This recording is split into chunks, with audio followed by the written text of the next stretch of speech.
Cool Figure TV. Revolutionary salute. Revolutionary salute. Like, share, subscribe. Welcome to the House of Revolution. You know I'm your humble host, the Yamin of Revolution. Trump's panics as Iran attacks U.S. ships and bases. But before we get into that, y'all be sure to wipe y'all feet. That means hit the like button. You in the House of Revolution. Like, share, subscribe, support the platform. Y'all, we're the hardest working man in the news. Business is back. Let's get right to the content. Salute.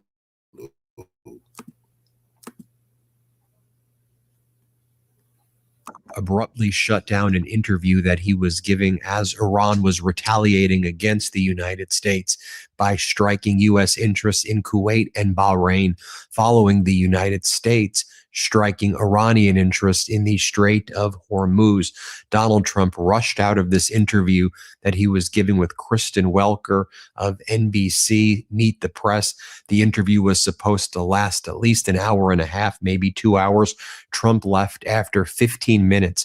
He rushed to Bedminster, where Alina Habba, his former personal lawyer who was pretending to be a United States attorney from New Jersey for a little bit of time, said, "Welcome home, POTUS," posting these weird videos of Donald Trump landing in Bedminster, while for all purposes, the United States military remains frozen in the Strait of Hormuz, constantly violating the ceasefire with Iran, and then Iran responding by striking American interests in Kuwait and Bahrain, like we saw last night and into this morning.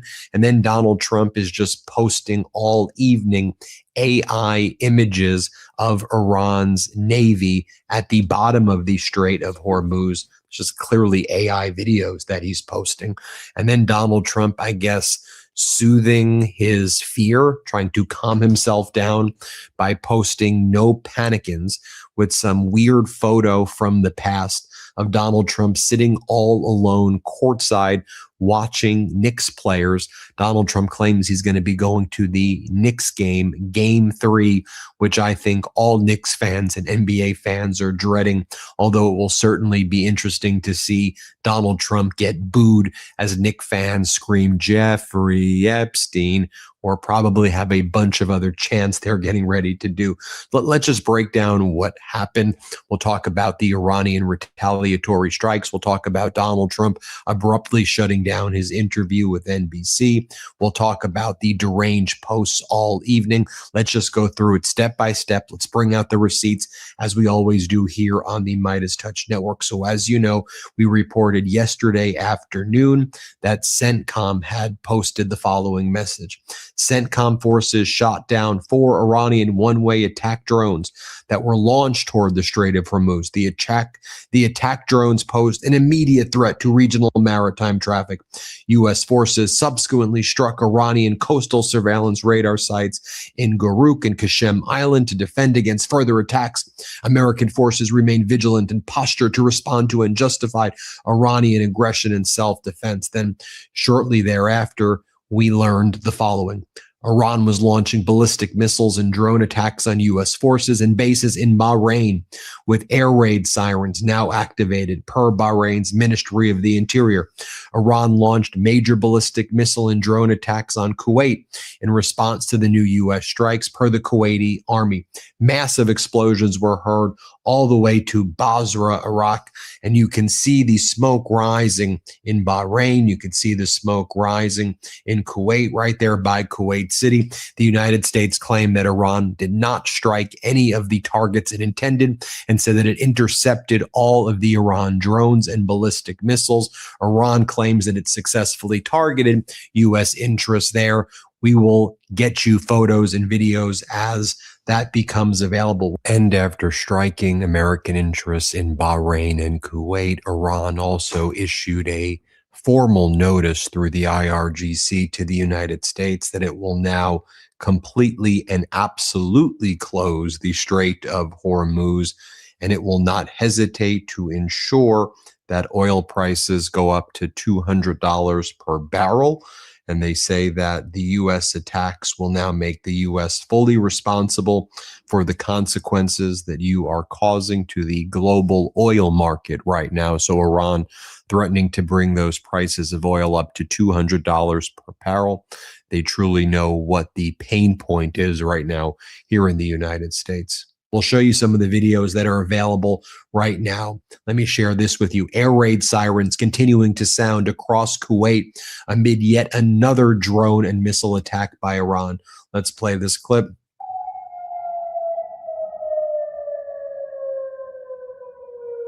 Showing you B-roll here of surface-to-air missiles launched from Patriot batteries that are trying to intercept Iran ballistic missiles over Bahrain. Take a look over here. Several ballistic missile interceptions or attempted interceptions can be seen in the last few minutes over Bahrain. That was last night into the morning. Iran's IRGC says 4 tankers tried leaving Hormuz at 1:30 a.m. One was hit, 2 turned back. At 2 a.m., U.S. drones struck sites at Keshem and Sirak Island. Iran then responded with those missile strikes we're showing you there on Kuwait's Al Ali Salam Air Base and the U.S. Fifth Fleet facilities in Bahrain right there. IRGC Public Relations said the following, quote, following the aggression by the child-killing and terrorist American army against Sirak and Keshem Island, the enemy bases in the region were struck by aerospace missiles. CENTCOM claims, as noted, that the 7 ballistic missiles against Bahrain and Kuwait were shot down by CENTCOM. CENTCOM purported to show video footage showing that right there. Let me share with you what they were saying on NBC, how Gabe Gutierrez revealed that Trump's interview with Kristen Welker was cut short abruptly, and then Donald Trump went to Bedminster, where Alina Habba was posting, "Welcome back, POTUS, we're waiting for you." Here, play this clip. As for that interview, Kristen and the Meet the Press team conducted it here in Wisconsin inside a barn at the request of the White House. There were multiple interruptions when rain repeatedly was hitting the metal roof of the barn. Following those challenges, as well as a back and forth about election integrity where the president disagreed with the questions, President Trump ended the interview about 50 minutes after it began. Now, after Donald Trump rushed out of the interview, which was kind of a softball interview, in my view, that Donald Trump still thought was too difficult for him, Donald Trump posted the following message. The governor of the great state of Maryland, Wes Moore, has put a halt to all work being done at the Joint Base Andrews Air Force Base concerning the renovations and restoration of their 2 old and dilapidated golf course into 2 world-class Jack Nicklaus design courses, plus 9 additional holes also designed by Jack, specially adapted for our warriors. What are you talking about? By doing this, the governor is attacking the United States Air Force and our military. Not a smart thing to do. These courses exist. They are terrible. Jack Nicklaus will make them. What kind of deranged stuff is this? What are you talking about? Why should the Air Force and other military personnel be forced to wait through long legal review process, and perhaps even more so? Why should they be forced to go long distances to play golf? Why are you sending them on ships where you're not giving them enough food? Why are you deploying them for hundreds of days to go into unlawful wars and catastrophic wars in Iran and never-ending wars in the Middle East? Why do you call our troops suckers and losers? Why do you behave the way you do? Just going back to that Kristen Welker interview for a moment that Donald Trump ran away from. Donald Trump says that we destroyed all of Iran's military, yet he says they have 21 to 22% of their missiles left. Here, play this clip. I'm so used to it. Look, we have totally destroyed their military. They have some missiles left. They have some drones left. Do you know how many They have missiles? yes, exactly. How many? I don't want to tell you. Can you give me a But they have some ballpark? left. No, but I know almost to the number, and we know where they are too. And we know where their drones are, and we know where their drone factories are. Most of the drone factories have been knocked out. Most of the launching pads have been knocked out, and most of the missile manufacturing areas have been knocked out. But they still have capacity. They have some missiles. They have some drones. I would say percentage-wise, maybe 21, 22% of their missiles. It's a lot of missiles. but it's not what it was when we first attacked. So you're saying they have 22% of their missiles left? Correct, yes. Okay. And then, by the way, I'll show you this one first, where Trump says Iran has not agreed to a U.S. deal because its leaders are strong and proud. That's why there's no deal. Okay, here, play this clip. President, that Iran is begging to make a deal. True. If they are so desperate to make a deal, why haven't they made a deal with you yet? Because it's a very hard thing for them. They've had great independence. They've dealt with very weak and ineffective leadership on behalf of the United States and other countries, frankly, that allowed them to get away with murder. And I think they can't believe they're in the situation where they've been virtually decapitated. But if they're so desperate, Mr. President, why haven't they said yes to the terms you're proposing? Strong, they're proud. There are things they never thought they'd be doing that they're going to have to do. They've got no choice. And it takes a little while. You know, you're talking about 47 years of getting away with whatever they wanted. I mean, this should have been done long ago. I went back to, I'm going to do a video on Iowa in a little bit because Iowa's turning blue.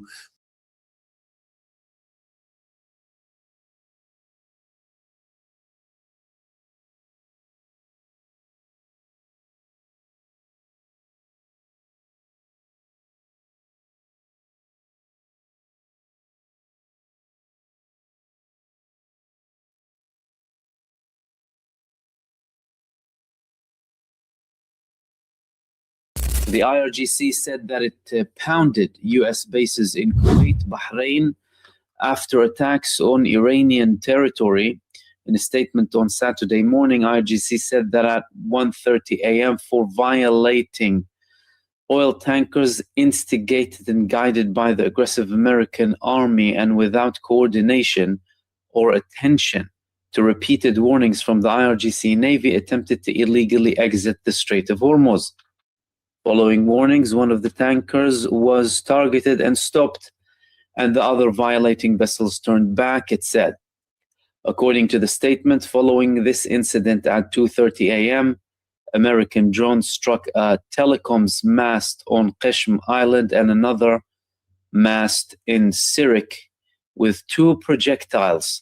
It added that in response to the aggression of the American Army, the IRGC's aerospace force immediately launched ballistic missiles toward 2 U.S. air bases in Kuwait, identifying one as the Ali Salim, as well as remaining facilities of the S-5th Fleet in Bahrain. Remaining facilities, it's because Iran already destroyed the vast majority of them. The IRGC warned that the aggressive and child-killing enemy they warned them that if such acts of villainy are repeated, the response will not be limited. You will be responsible for the consequences of the complete closure of the Strait of Hormuz to the export of your oil and gas. That is now coming following additional warnings, one of them from one of the leaders, senior advisors in Iran, who said that the United States would enter a dark and endless corridor, Mohsen Razai, if they resume the aggression against Iran. That came following a previous statement that he made against Israel, that they will turn northern Israel into hell if the enemy advances towards the southern suburbs of Beirut. So we're not looking at any sort of de-escalation happening here, but the contrary. They're adding more and they're escalating further. They're killing children as usual, not only in Palestine, but also in Lebanon as well. Now they're targeting a school, ambulance teams in southern Lebanon. 6 civilians were killed too, but also the Lebanese army. Lebanese army colonel, troops killed in Israeli air raid despite the ceasefire. So you might think, okay, the Lebanese army isn't fighting them. Why are they targeting them? Israel explained. Israel said that the army was operating in an area where the Lebanese resistance operates, and they need to give us a notification where they want to move.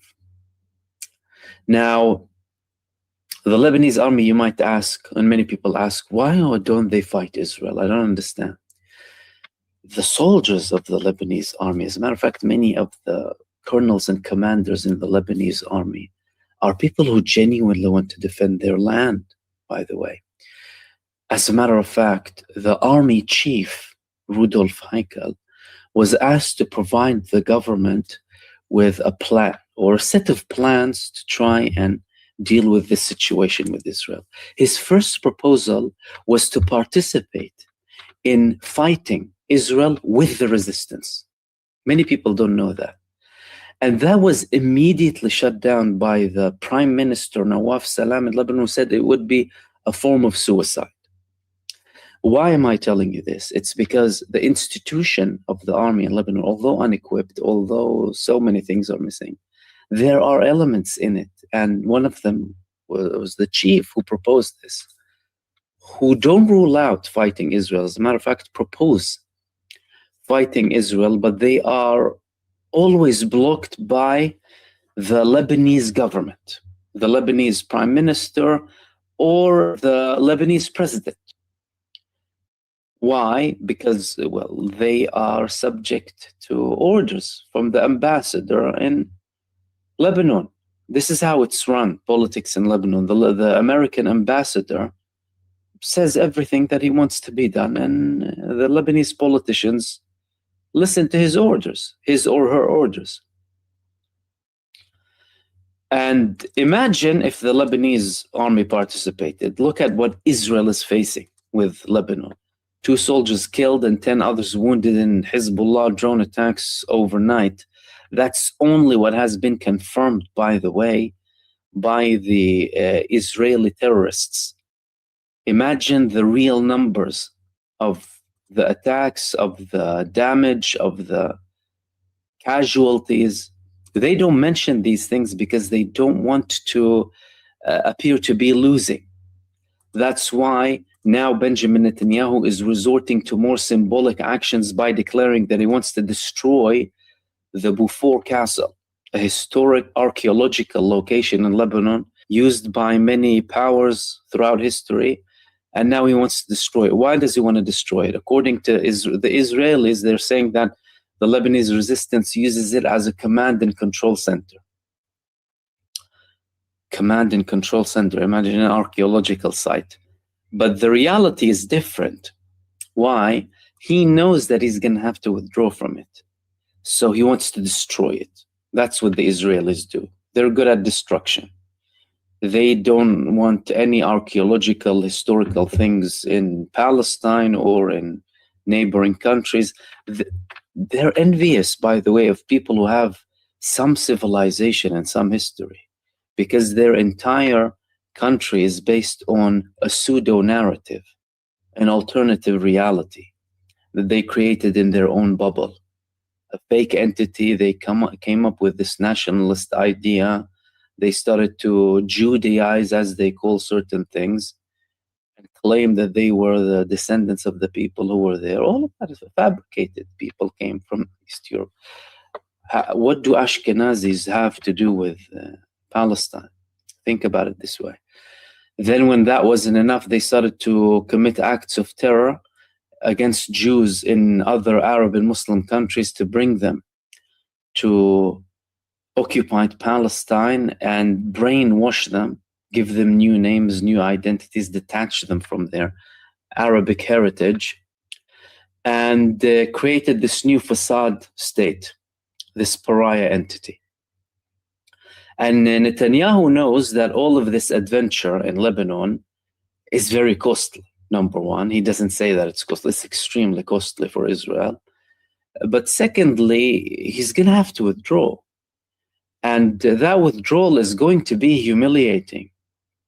When Israel withdraws from Lebanon, they will be out of Lebanon with their tails between their legs, like they were expelled in 2000, 2006, like they were expelled from Gaza before. They will be expelled from Lebanon, and eventually from the entirety of occupied Palestine. This whole apartheid Zionist idea will be collapsing. It's just a matter of time. Netanyahu, of course, is buying time for himself, but the concept of this apartheid state is also buying time for itself now, with all of these moves internationally on political levels, on the media levels. How many elections are you seeing now across the world where Israel is actively participating in bringing a person with pro-Israeli positions? You're seeing that in Latin America. You're seeing that in Europe. You're seeing that in other countries too, across the world. Because they know that when the people are represented by individuals who actually express their opinion, they automatically move against Israel, because Israel is the pinnacle of barbarism. Israel is the pinnacle of crimes, of supremacy, of genocide. They represent every evil on this earth, and they manifest it every single day. And now their final bet is trying to hijack elections, whether it's congressmen in the United States or elections globally, to bring people to buy them more time, because they know it's about buying time. And in Netanyahu's case, it's very, very limited. Netanyahu doesn't have a lot of time. So from his perspective, any move that he needs to remain in power has to be very, very quick. Otherwise, he would be losing out on continuing in the position of prime minister, winning the next elections, and potentially ending up in prison.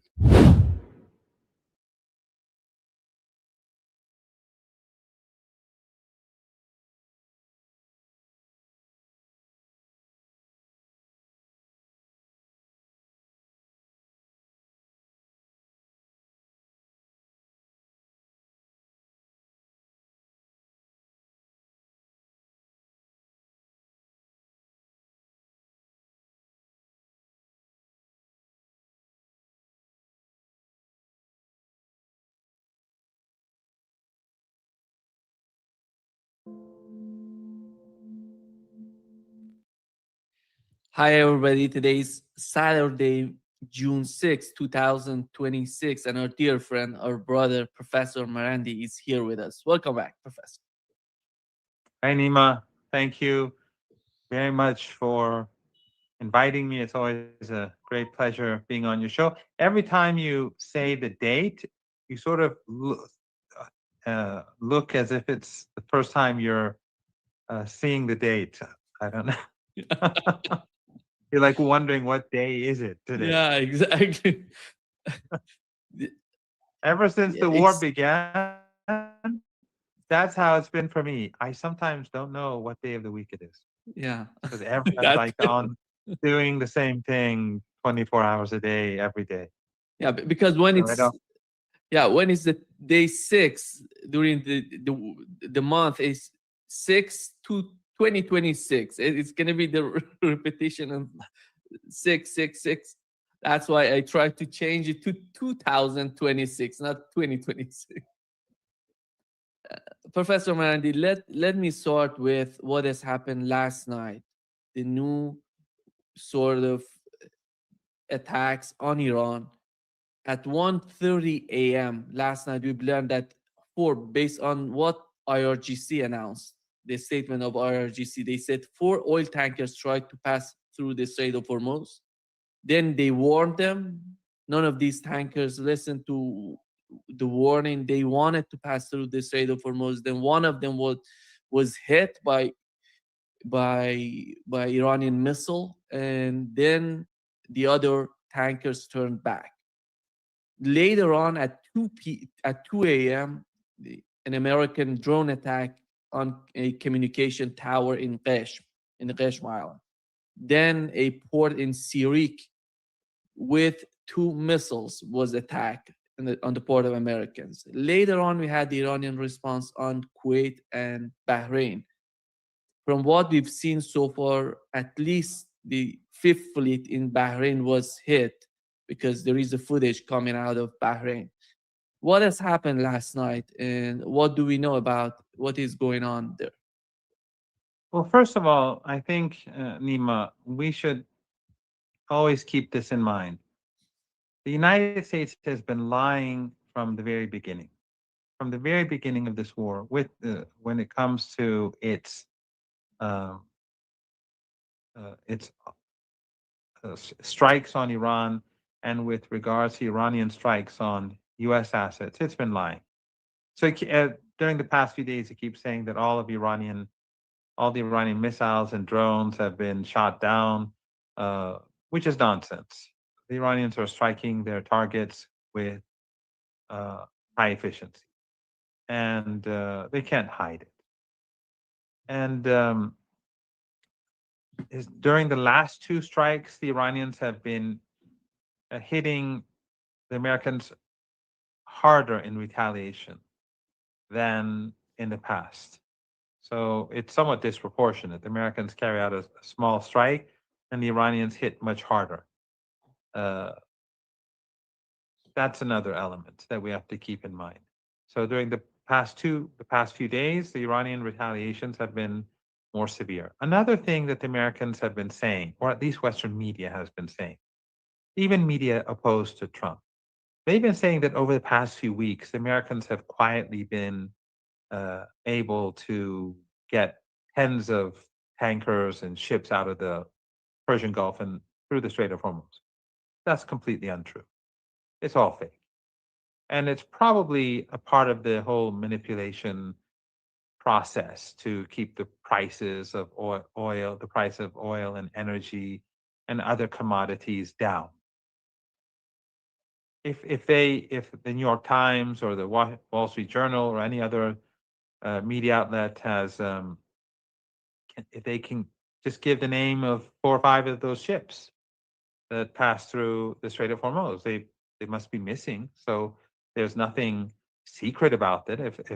If those ships are no longer in the Persian Gulf and they're outside, then everyone knows who they are because they were stuck there for over 3 months now. So they can name the names of the ships. They can say this ship carrying this oil or this amount of crude oil or this cargo, but they won't. They'll just say tens of ships, 40 ships, 70 ships, but it's all made up. Last night, the Americans once again tried to get a number of ships through the Strait of Hormuz, and they failed. And the ships had to turn around, and one, of course, you explained what happened to them. Without Iranian permission, they can't leave. So the Americans, again, in their anger, they struck a couple of empty areas, but they also, I think, struck a tower, which is Iranian-made. They could replace it swiftly. And then the Iranians fired on American bases in Kuwait and in Bahrain. So this is basically where we are. The Iranians are hitting back hard, proportionately speaking. The Americans have had no success in getting any of these ships out of the Persian Gulf. And we are where we are. If the United States does try to do this again tonight or in the following nights, we're going to see the same sort of response. And if the Americans strike the Iranians, then the Iranians will strike back even harder. When the Americans hit an Iranian tanker unprovoked a few nights ago, the Iranians hit back very hard against Kuwait and the Bahraini regime and the U.S. bases, the U.S. base there. So the Americans back then also said that nothing happened, but satellite images clearly show that the opposite is true.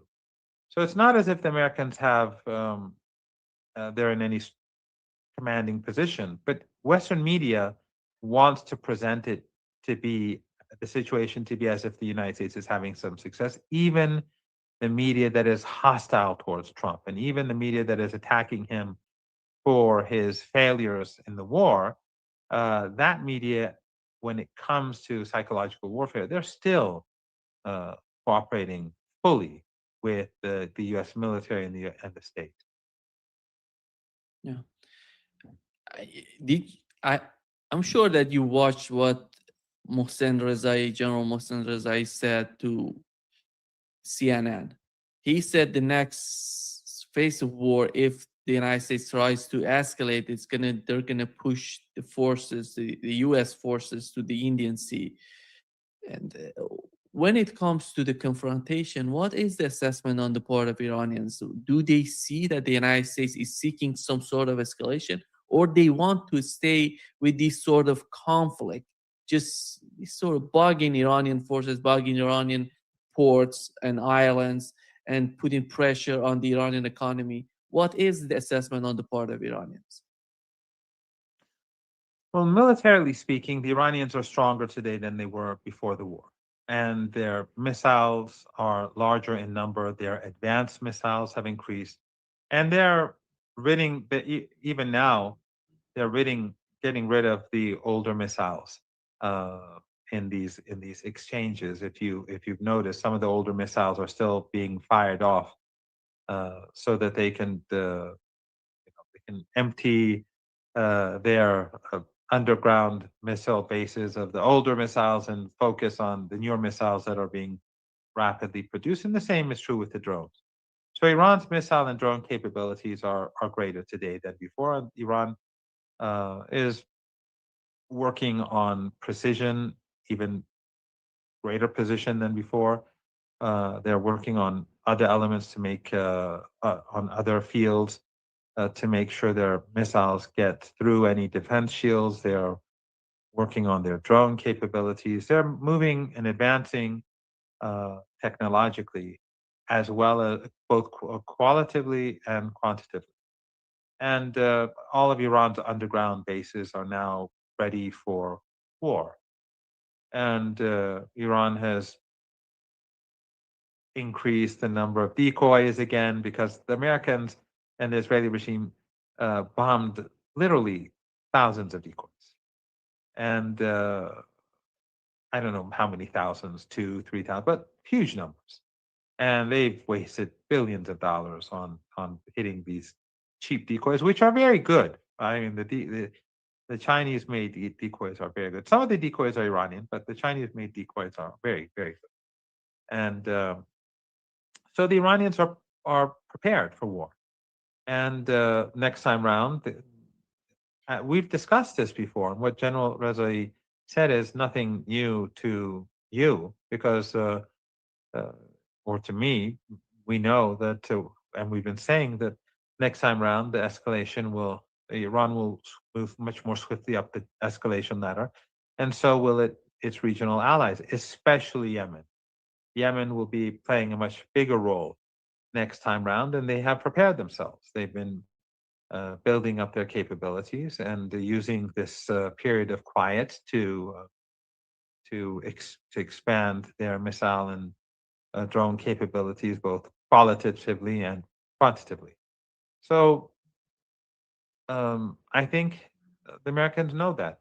I don't know what goes on in the mind of Trump, obviously, but he is more cautious both in his tone and in the way in which his military acts on the ground. In these last two cases, for example, the Iranians hit back very hard, and the Americans didn't respond. Last night, Iran's response was more painful than the American strike on Iran, and the Iranians again succeeded in preventing any ships from leaving the strait without permission. So, but yet we didn't see any U.S. response. So I think for now, at least, Trump doesn't want to escalate militarily. But is that going to remain the case? Who knows? We have the situation in Lebanon. We have Netanyahu. We have today's attack and the murder of a senior military officer in Lebanon by the Israeli regime, ironically, right after the Lebanese president, who was installed by the Americans, spoke out against Iran and the resistance. And he clearly has always hated.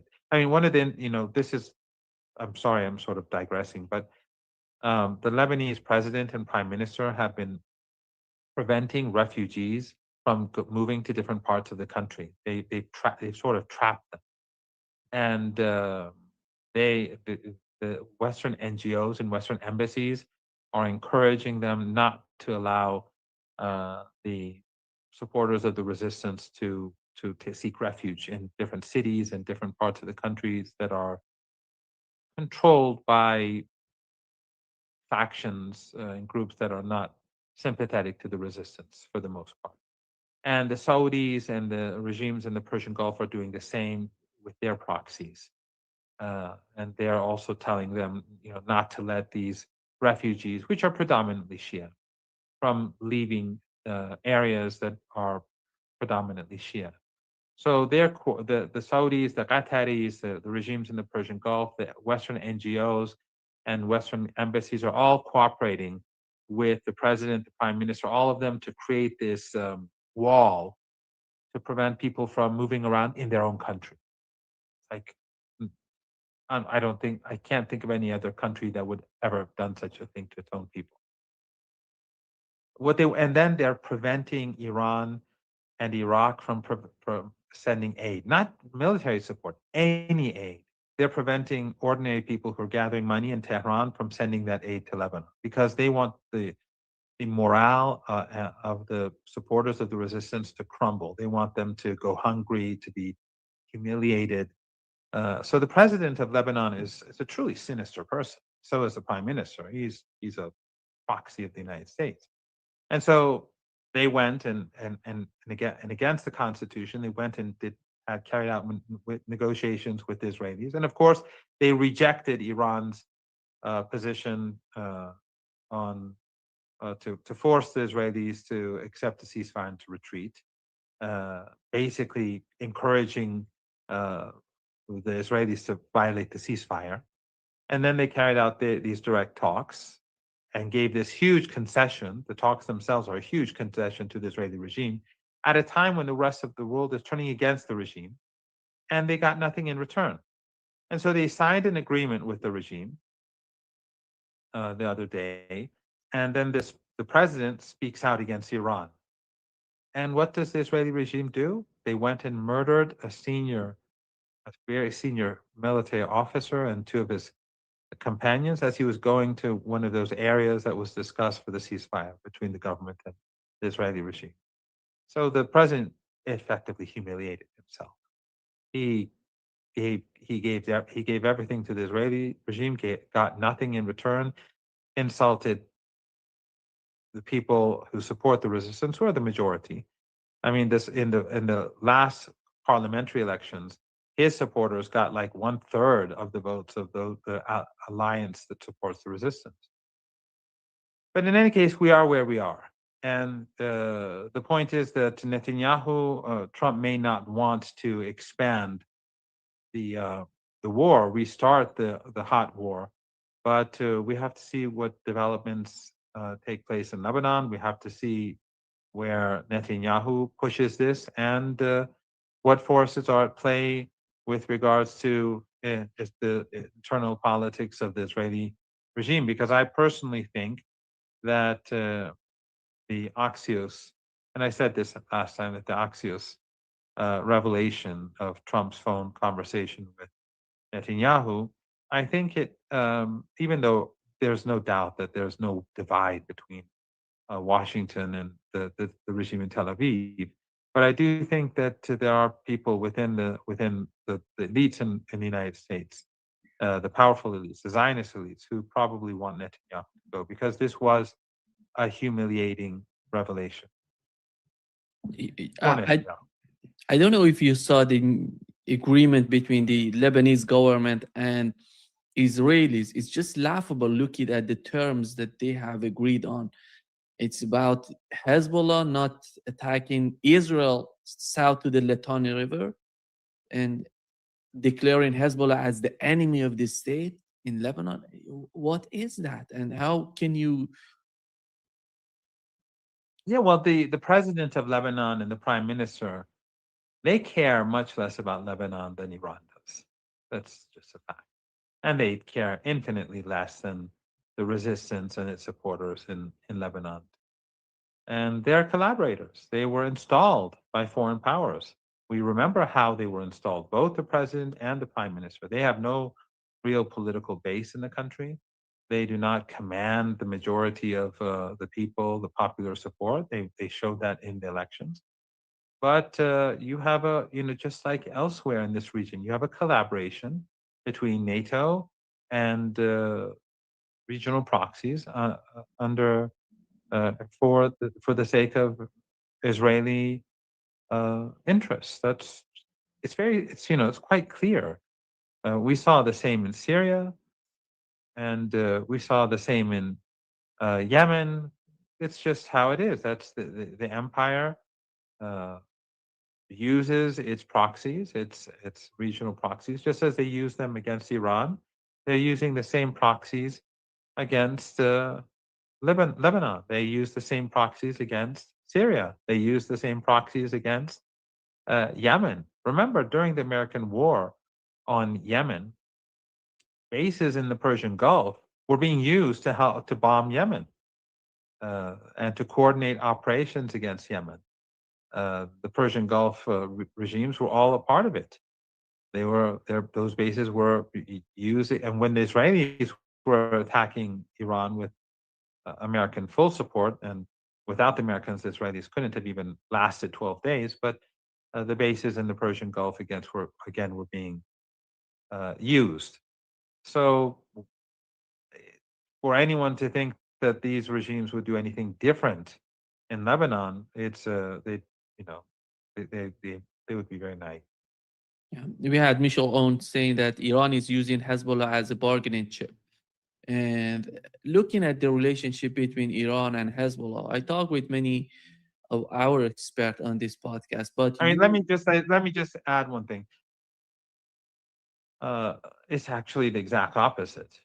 The Americans are more than willing to end the war. They were willing to have the ceasefire if Iran would just give up Lebanon and just say, and Iran is saying, no, we will not accept an agreement without Lebanon included. So Michel Aoun or anyone else who says this sort of thing knows that they are being dishonest. But they are under a lot of pressure from the United States. Just like Turkey is, just like Qatar is, just like the Emirates are.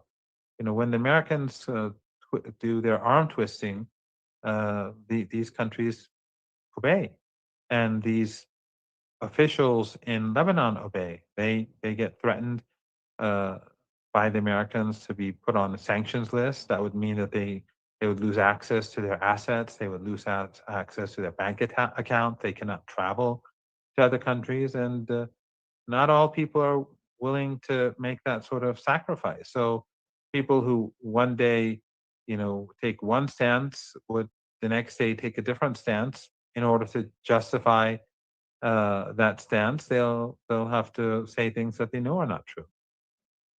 so when this is the first time, Professor Marandi, I think you will accept that we haven't seen for 46 years of the Iranian, in the aftermath of the Iranian Revolution, this is the first time Iran coming out and saying that if you attack Lebanon, if you attack Hezbollah, we're going to respond. This is the new strategy. This is the new sort of attitude that is coming out of the war because of the reality of what has happened so far and how they have used. We know what has happened in Syria. Syria was a very different case because Bashar Assad somehow gave up and he decided not to fight back, not to help. You remember we talked about Syria and how Iran wanted to help Syria, but they didn't want it. Bashar Assad didn't. Not because Iran was a fan of Bashar Assad himself. Iran couldn't care less. And this is something that those sectarian proxies of the United States and the Qataris and the Saudis, that those who are on the payroll and who have TV channels and who have think tanks and who have institutes and things like that, and have been working for the empire and against the government in Syria during the last decade and a half. They were trying to make this a sectarian issue because they wanted to justify their cooperation with the empire. And just like in Lebanon, when Michel Aoun speaks about Iran or others, they're trying to justify a position that they know is not moral. and not correct. So these sectarian people, they know, that their politics are to the benefit of Israel, but they have to the Israeli regime, but they have to justify it. And so they would say this is sectarian for Iran. Assad, it didn't matter at all what his uh, sect was or what his religion was. What Iran knew was that the attempt to overthrow him was a CIA-led operation, and it was started by, it was approved by Obama, and so Iran stood against it. And when they brought in Western intelligence agencies, brought tens of thousands of foreign fighters, ISIS, Al Qaeda, Jaish al-Islam, and all these other Takfiri extremist groups, Iran stood against them because they knew that this was the intention was to destroy Syria, to destroy the axis of resistance, and that the regime that would benefit would be the Israeli regime. And that's why Netanyahu considers what happened to happen in Syria a great achievement. And imagine if they did not carry out this dirty war in Syria, if these the proxies, the U.S. proxies in Qatar and elsewhere did not play the role that they did, and if these people on the payroll did not cooperate the way in which they did, and all those foreign terrorists, if they had not been in Syria, imagine what the situation would have been today. The resistance would have been much more powerful. The Israeli regime is already overstretched. It would have been much worse. But now look at the situation. In this, the Syrian government is cooperating to try to shut the border with Lebanon to strangle Hezbollah and the resistance. And you see all those pro-ISIS and Al-Qaeda people in London and in the West and elsewhere, these pro-Syrian activists, they're all quiet. They're looking away, looking at the clouds and the nice weather. They're not going to talk about the collaboration of Giuliani with Trump because they know what that means, and they know that they had a key role. They all are complicit in what happened, and thus they're complicit in whatever successes the Zionist regime had.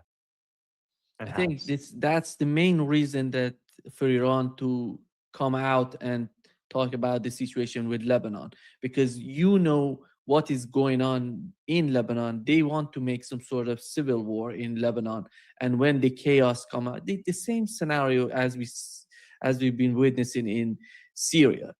Today is the same way. They're trying to make some sort of civil war, and the people fighting each other, different sects of the society fighting each other, and you go in and you capture more land. And this is the same sort of playbook for Israel. And again, they want to do this in Lebanon. What was the main change right now is that Hezbollah is capable of fighting back using drones, using FPV drones and rockets. So when you're not capable, Israelis are not capable to fight back, they want to hit Dahieh. Here comes the Iranian sort of new strategy, which is so important in my opinion, that I've mentioned. We haven't seen this before. Iran says, if you attack Dahieh, if you level Dahieh, we're going to level the northern part of Israel. This is new. Exactly. Exactly. And again, for anyone to say that Iran is sacrificing Lebanon, Iran is basically saying that we're going back to war for the sake of Lebanon. They know that they're talking nonsense, and they know that the government in Lebanon is not capable and is not willing to take a stand against the Israeli regime. The government in Lebanon has never even sought the ability to protect their people against the Israeli regime. But these people are bound to the West. It's the same thing as we see in Kuwait, in Bahrain, in the Emirates, and elsewhere. These are regimes that are bound to the West. These are leaders that are bound to the West. Their allegiance is to the West. Even in Europe, you see how the European leaders are bound to the United States, let alone these weak proxies in West Asia or North Africa. But in any case, and Hezbollah, by the way, it's not just the drones or the rockets; it's also the ambushes. They've been carrying out a very sophisticated and effective war against the Israeli regime. And of course, as you rightly point out, the Israeli regime, in its rage, goes and bombs apartment blocks, and the West is quiet about it. I mean, just yesterday we saw, I think, a 7-month-year-old child, infant, shot in the head by the Israeli regime in the West Bank, and we saw how it was either ignored in the Western media or they tried to justify it. It's really despicable what the Western media is. I've unfollowed any Western media outlet, legacy media outlet. I don't listen. I don't get my news from them at all anymore. I don't waste my time on them because they're just propaganda. But Israel is not going to win in Lebanon, and ultimately it's going to fail. The question is, how long will it take? Just like the U.S. war against Iran in the siege warfare, the United States wants to strangle Iran and it wants to outweight Iran. Yes, it can continue trying to do that, but at the end of the day, the United States is going to fail, and it's only going to create greater harm to the global economy and the U.S. economy. And the U.S. has much more to lose than Iran does. So Iran will definitely outweigh the United States, no matter how difficult things are in the months ahead. And Hezbollah will outweigh the Israeli regime, no matter how difficult things get in the weeks and months ahead. And I think that Netanyahu is in very serious trouble. And as I said earlier, I think the Axios has zero credibility, but the Axios report on the phone conversation between Trump and Netanyahu, I think there's more in there that meets the eye. I think this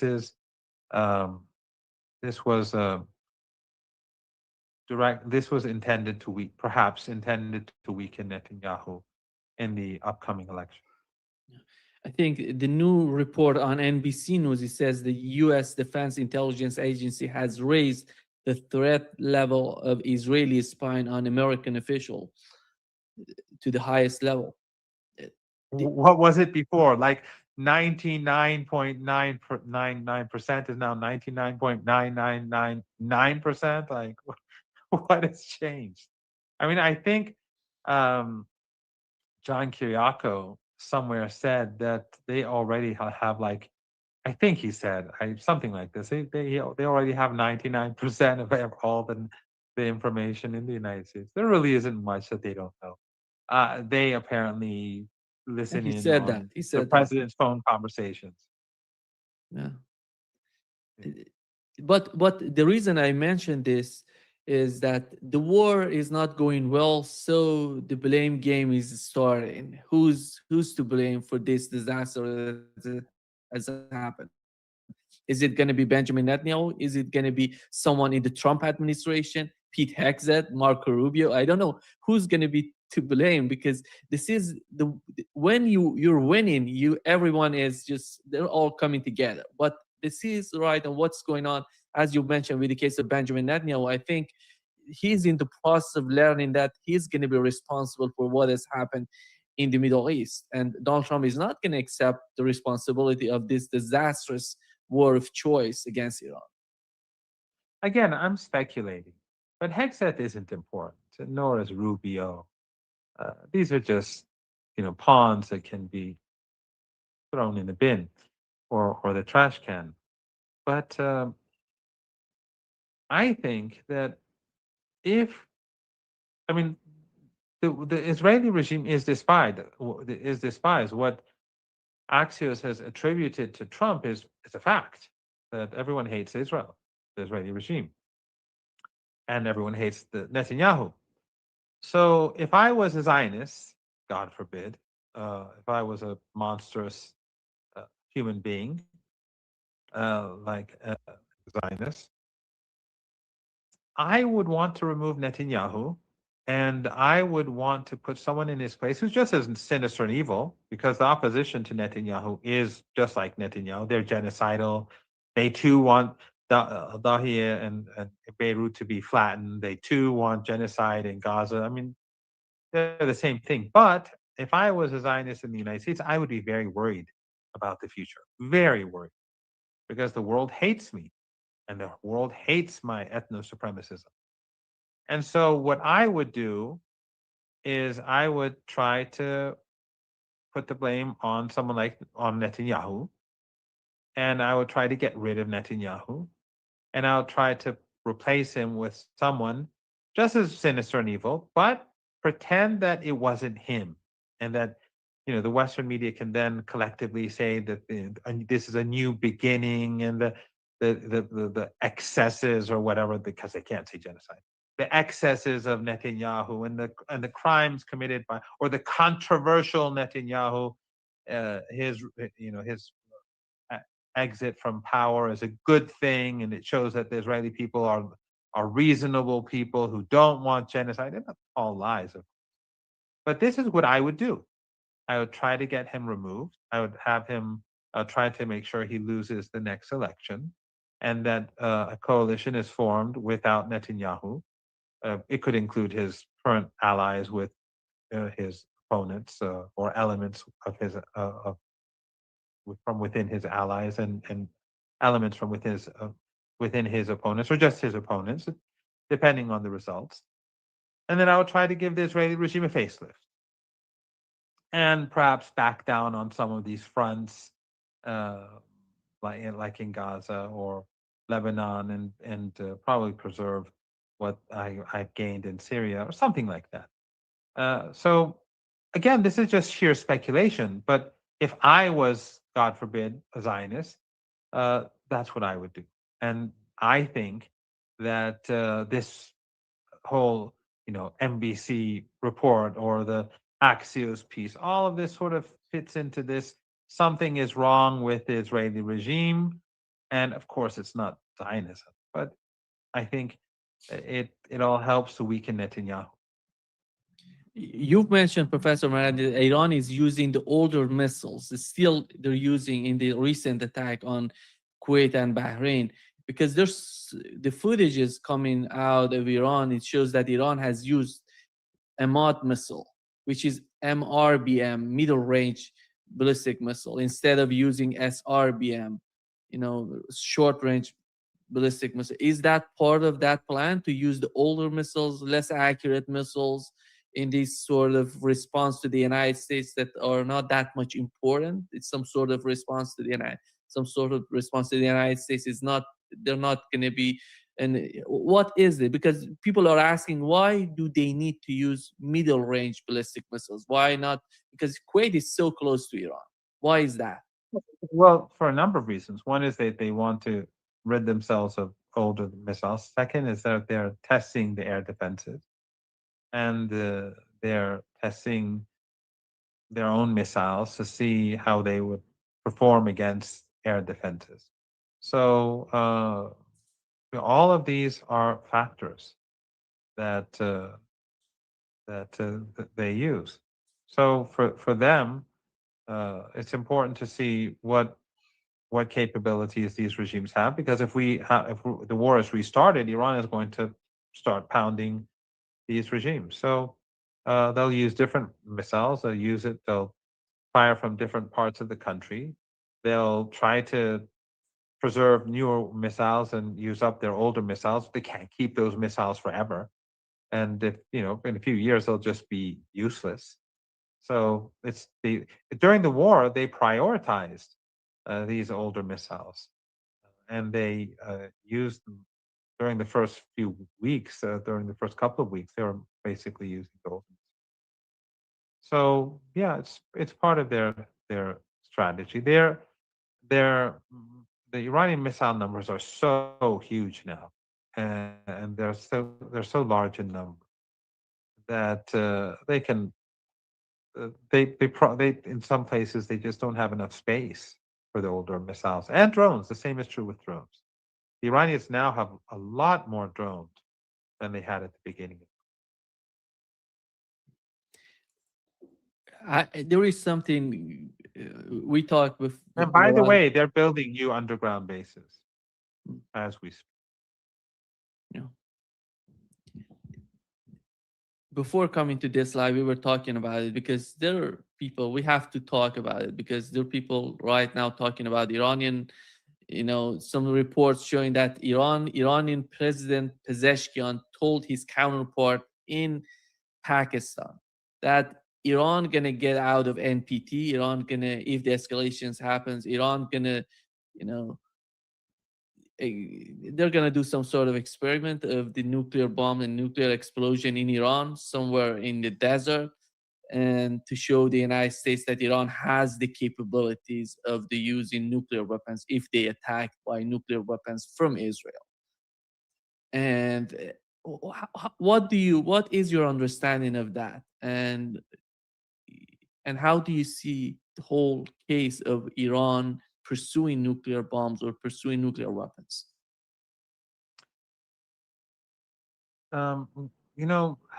Nima, there are some things I know a lot about, and there are some things I know a little bit about, and there are some things I know very little. So, for example, when it comes to some in Iranian politics and Iranian foreign policy, I know some things. I don't claim to be an expert. And when it comes to like military matters, like drones and missiles, I have connections. I know a thing or two about Iran's missile capabilities, its drone capabilities, the general things, not details. I don't want to know details. I don't want to know anything secret. But when it comes to the nuclear issue, I don't know anything that's secret. So I cannot go out and categorically make any statement about Iran's nuclear program based on some knowledge that I have, which is non-existent. What I can say is that if Iran wanted to develop a nuclear weapon, it would have developed it years ago. This is not me saying it. This is Dr. Kharazi saying it. He was martyred, of course, during the war. He was 8 years. For 8 years, he was the foreign minister of Mr. Khatami, and then he became the leader's foreign policy advisor, one of two foreign policy advisors, him and Dr. Velayati, and he runs an important think tank, ran an important think tank before he was martyred. He said that Iran could, he said this in public a couple of times at least, that Iran could have built a nuclear weapon a long, long time ago. And he said this a few years ago, like 2-3 years ago. So, yes, Iran could easily develop a nuclear weapon through its own indigenous capabilities. It's not easy. It's not difficult for Iran. It's not a problem. And now Iran is more technologically advanced than it was years ago. So, that's not a problem for you. And of course, Iran's missile program is we see how effective it was. They defeated the United States and the Israeli regime in 2 wars. So that's not a big issue. The issue, and of course, the issue is what Dr. Larijani, who was also martyred in this war, and a person who I personally knew and I liked a lot, a very, very good man. So the same was true with Dr. Kharazi, but people always spoke highly of him. But Dr. Larijani, I knew personally more than I knew Dr. Kharazi. Dr. Larijani, before he became the chair of the Supreme National Security Council, he said on television once that, if I'm not mistaken, this was a couple of years back, he said that Iran has no intention of developing a nuclear weapon, but if, I think he said something like, and I think maybe Dr. Kharazi said something like this too. I'm growing old and I forget, so people will have to look this up. But he said something like, if Iran's faces an existential threat, then Iran would reconsider its nuclear posture. I don't see Iran facing an existential threat at the moment, right? So that's A. I cannot comment on what the Pakistani official said to our friends because I know that Larry and Pepe are 2 very honest people, very serious analysts, and they would report what they say with great accuracy. And I'm sure the person they spoke with is a person who must have some credibility or some status in Pakistan that which makes them take him seriously. But I don't know that person, and I don't know what the motives are for him to say this. All I can say, and so I can't say it's wrong because I don't have evidence. But what I can say is this. First, an introduction.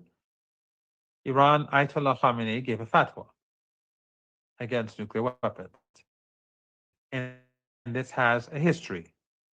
His predecessor, Imam Khomeini, Ayatollah Khomeini, gave a fatwa against chemical weapons at a time when the West gave Saddam Hussein chemical weapons to use against Iranians and killed many, many people and maimed many, many people. And of course, these Arab regimes that are complicit now, back then they funded Saddam's war machine. They helped with the chemical weapons program and other such programs and the means of delivery for those chemical weapons. So back then, and the West was trying to prevent Iran from even purchasing gas masks. So back then, they went and told Imam Khomeini, Ayatollah Khomeini, that we need to develop chemical weapons. And he said, no. He said, deal with this monstrous enemy. I'm saying this, in any way you can, but you can't have weapons of mass destruction. You can't have chemical weapons. They're inhumane. So Ayatollah Khamenei, his successor, the next leader, he gave a fatwa against nuclear weapons many years ago. And that stands.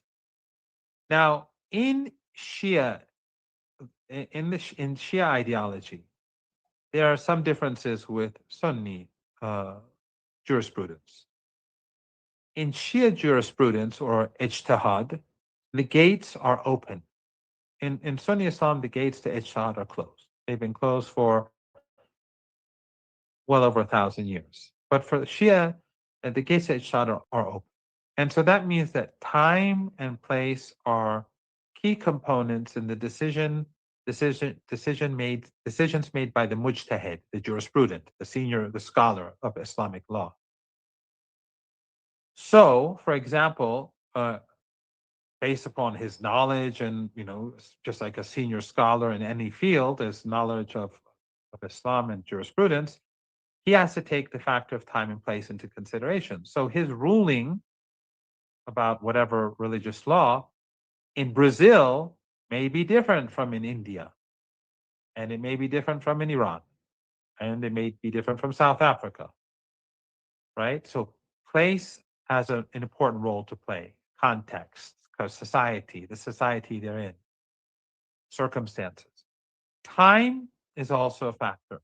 What was appropriate for the 19th century is different from the 20th century, is different from the 21st century. Again, it is founded in that knowledge of Islam and jurisprudence, but these factors have a role to play. That's what makes the gates to ijtihad being open makes the rulings dynamic, while preserving those essences, those core essences of Islamic values.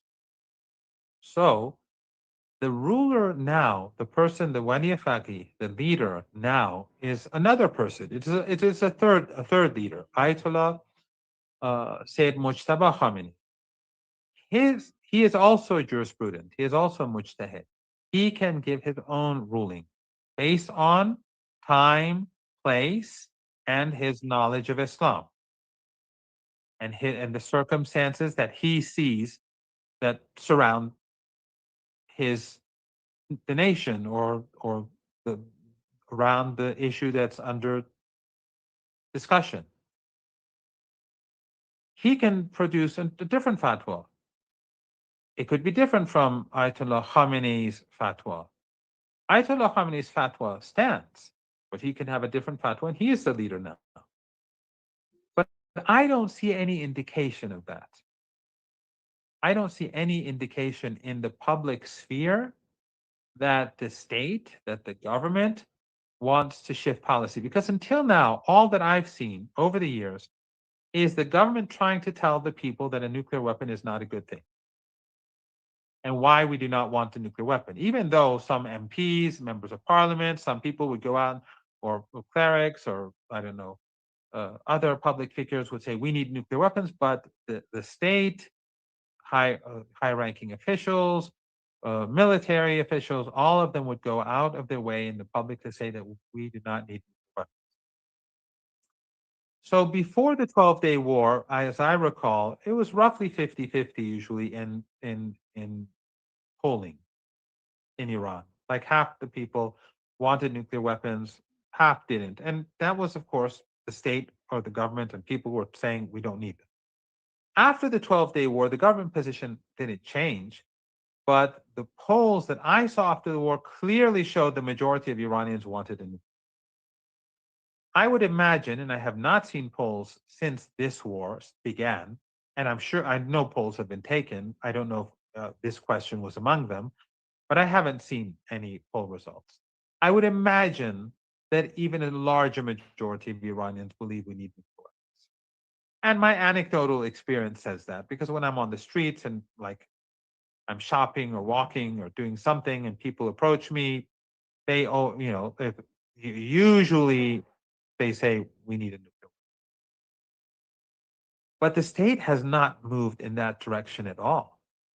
I have not seen any indication whatsoever that the government, the state, the armed forces, and of course the Supreme National Security Council and the leader have shifted their position. And I don't see a reason at the moment why they should, because I don't see Iran being under some sort of existential threat, especially after the results of this war.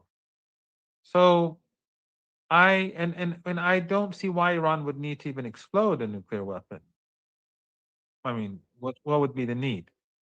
With the technology that exists today, simulations work very effectively. I don't think there's a need for anyone to even waste a nuclear weapon if they really need one on such an experiment. So I don't see any evidence of this, but I continue to watch Larry Johnson.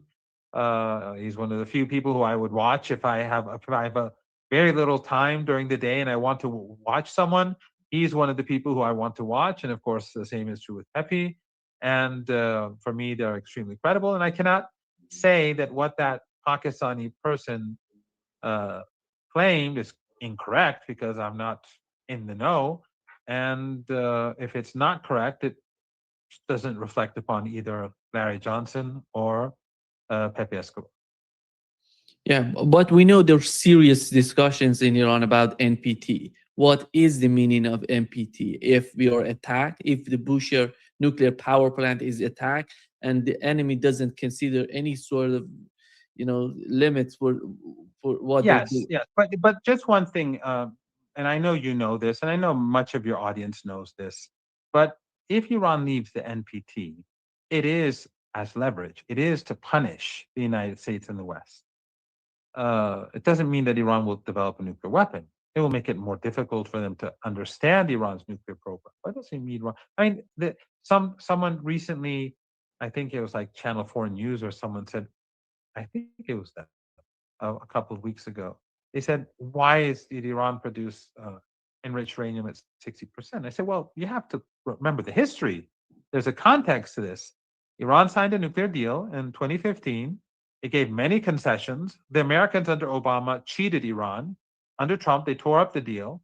For 2 years, Iran continued to abide by its commitments while it was under maximum pressure sanctions in full violation of the deal. The Europeans and the Americans were all imposing maximum pressure sanctions. And so after New Year, 2 years, the Iranians renewed their nuclear program. And in order to put pressure on the West to come back to the negotiating table, what did they do? They increased the enrichment, the percentage, the degree to which uranium is enriched to 60%.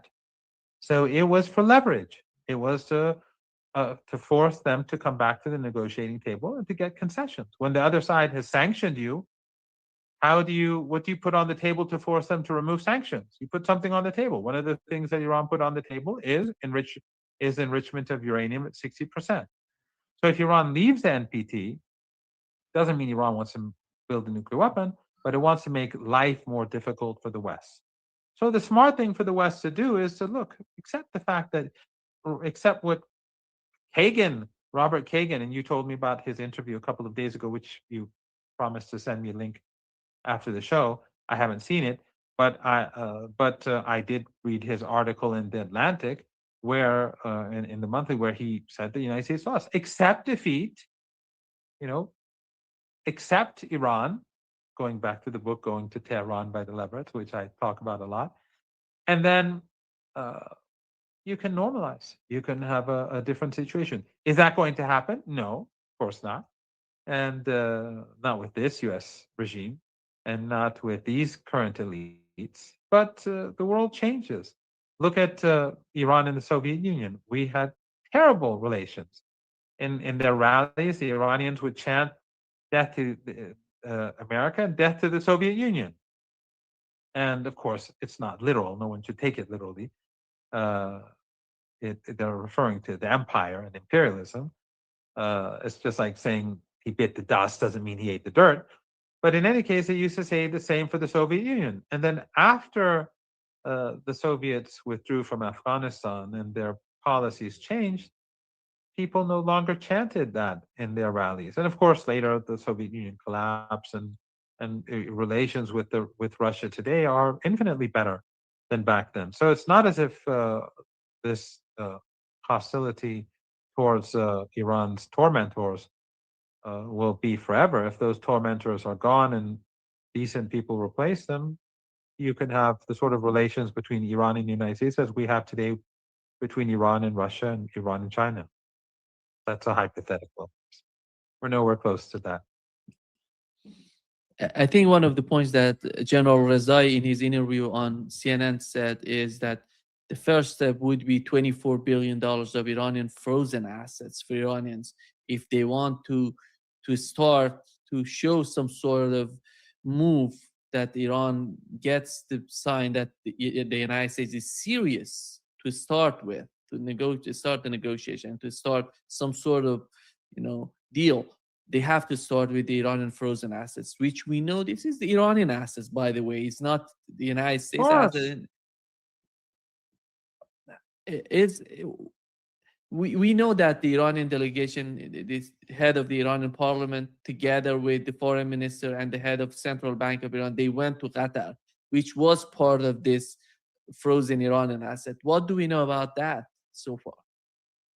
Well, the issue, Nima, is clear. The Iranians are saying, we don't trust you. You're liars. And they are. We saw that in the JCPOA. Obama, who's no better than Trump. Just Trump is more crude and disgusting in his sinister behavior. Obama is more sophisticated, more hypocritical. But he too cheated Iran. At every step of the way, he cheated Iran. And all our dealings with the regime in Washington, the United States lied to you. Always. From the beginning of the revolution till now. So the Iranians this time round are saying, look, we have the Strait of Hormuz.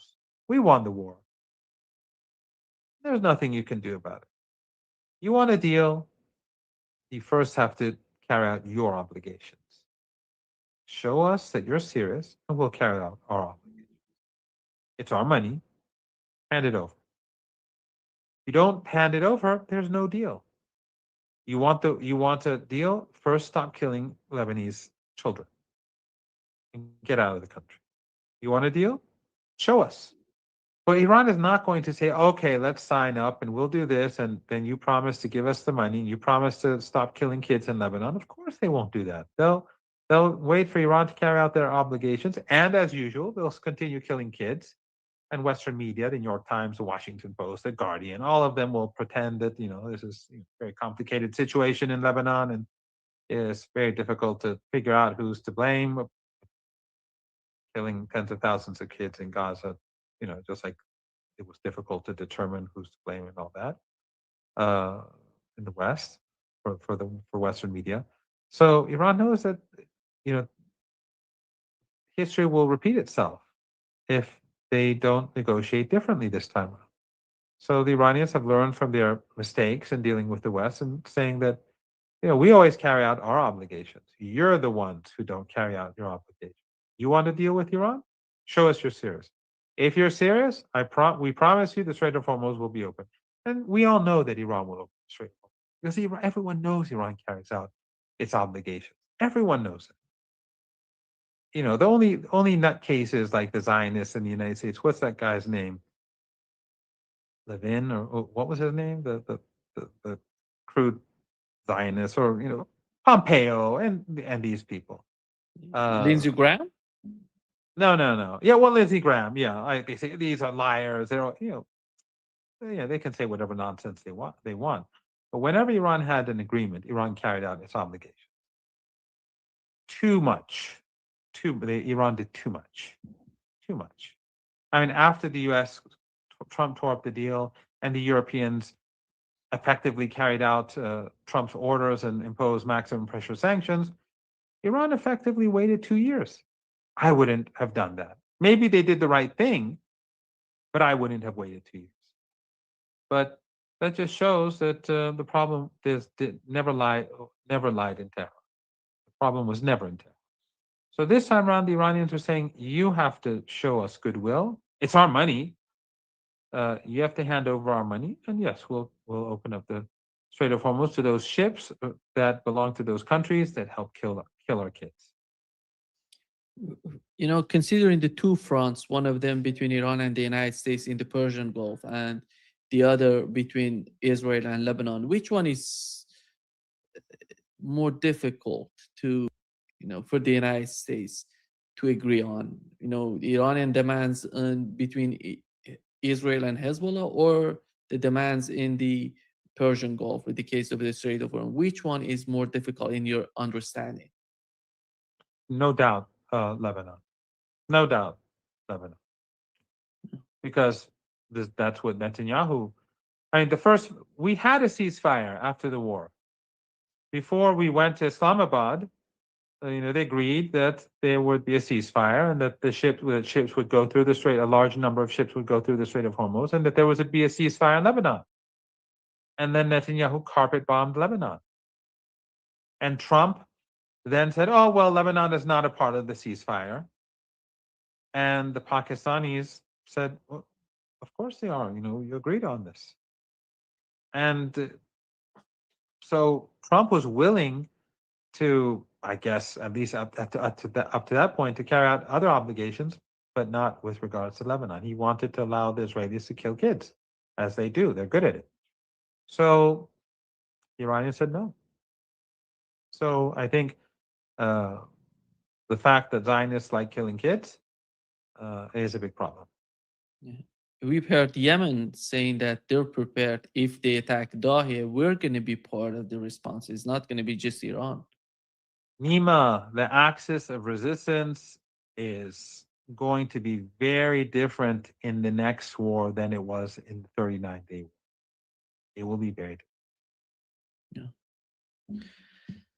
Thank you so much, Professor Marandi, for being with us today. Great pleasure, as always. Thank you for having me, Nima.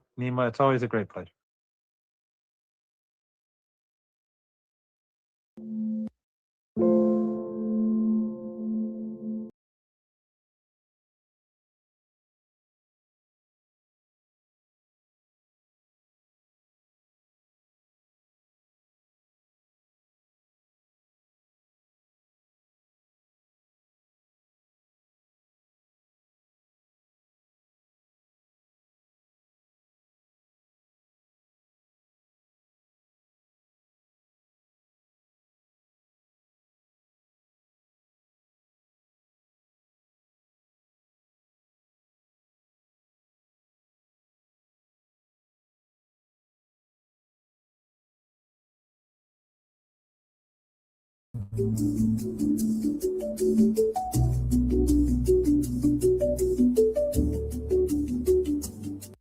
Her good. He beat her good.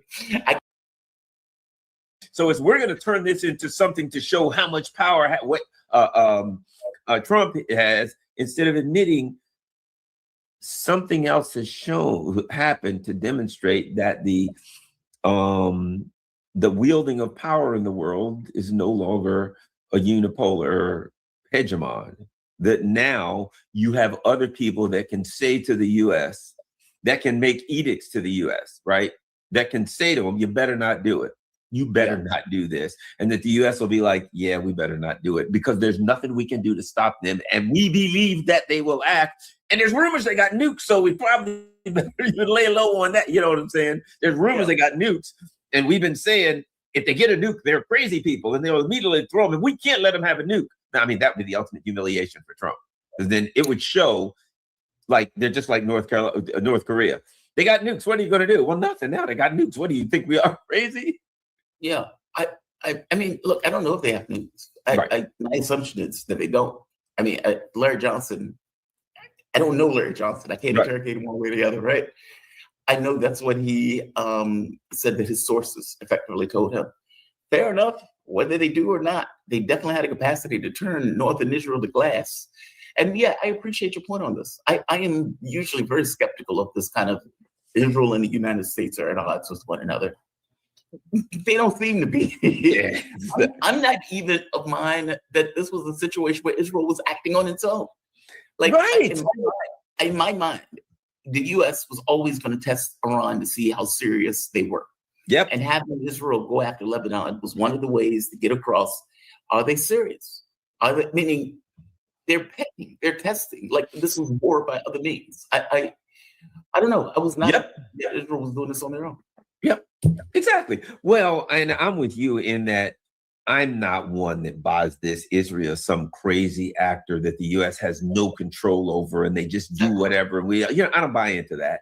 I buy that there's a lot of good cop, bad cop stuff, that there's a lot of games being played where the U.S. pretends like they can't control Israel, but everybody, you should know they really can. So I never buy the Israel's out of control and we can't stop them stuff, but so much, right? Yeah. But so much. But I think we are seeing something now, and that is, okay, I'll put it like this. They're not crazy after all. Now, are they? Because if they were crazy, it's like, do you remember when, what's his name? Will Smith smacked Chris Rock.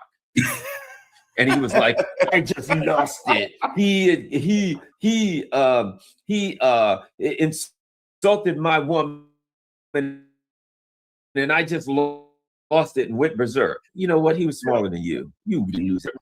I've said it like this to say, if Dwayne "The Rock" Johnson was up there and you walked up and smacked him, then I'd say you lost it and went berserk because you're going to get immediately going to get pounded into, you know what I mean? You're going to get beaten mercilessly within seconds. If you do something that will cause you to get beaten up, then I say you are crazy because you don't really know how to look out for your own health. But if you beat on some little guy, no, that's not crazy. And it seems to me when it came down to just how crazy and uncontrollable Israel really is, when Iran said, if you do it, it's going to cost you the north of Israel. They're like, yeah, we're crazy. The north of Israel, huh? All right, never mind. We're not crazy after all. You know what I mean? We're not that crazy after all, okay? We'll come down to our senses when we might have to pay a price too high that we don't want to pay. Then we're all of a sudden we're not crazy anymore. See, I never thought Israel was crazy though. Yeah, that's the point I'm making. Yeah. You know what I mean? From my point of view, they were affecting this dovetail between U.S. policy and Israeli policy. Israel wants greater Israel. The U.S. is perfectly okay with that, providing it doesn't conflict with whatever the U.S. wants. The catch with this one is it does conflict with what the U.S. wants. Meaning, regardless of what I think of Trump, I don't think he wants to destroy the U.S. economy. I don't think he cares about the world economy. I don't even think he cares about human suffering, if I'm being bluntly honest. Right, yeah. The suffering of Americans. Let's put it, let's be very clear about it. But narcissists often care about things that pertain to narcissists. It's like prick me and I bleed, despite the fact that I've been killing people left and right. I think he's sensitive to this whole thing of the global economy taking a hit, or the very least the U.S. economy taking a hit. And I think on some level he knows that you can talk all the trash you want in your interviews if you resume strikes. I mean strikes in earnest. All hell breaks loose. And by the way, if you've noticed this, and I want to get your take on this, one of the things that I've come across, or that I guess I've realized, If you notice, the people were saying stuff like, why didn't the US harden their bases? Because when Iran attacked those bases, those troops had effectively flee the bases to hotels in order to get safety, which is wild when you think about it. It's a military base. The entire point of the base is to be able to attack and to take attacks. I think what it boiled down to is that the US believed that being the US was in and of itself its defense shield. Yes. That nobody would dare attack a US base. And because nobody would dare attack a US base, these bases are somehow a protection of the empire. And the moment that Iran hit a base for the first time, and they're like, ooh, that feels good. that feels good. Let me do it again. And they got accustomed to hitting US bases. I mean, like yesterday, the Kuwait base, for example, Kuwait and Bahrain get smashed. And the US is like, yeah, well, you know, we never took a hit. Then you look at the satellite imagery, and it's very clear that it did land. It smashed those bases. The base of Qatar smashed the ruins. Iran has gotten very comfortable at hitting US bases. And it's not like you hit my tanker, so I hit your base once. It was a sustained attack on the Kuwait and Bahraini base. We couldn't do anything about it. It's just amazing.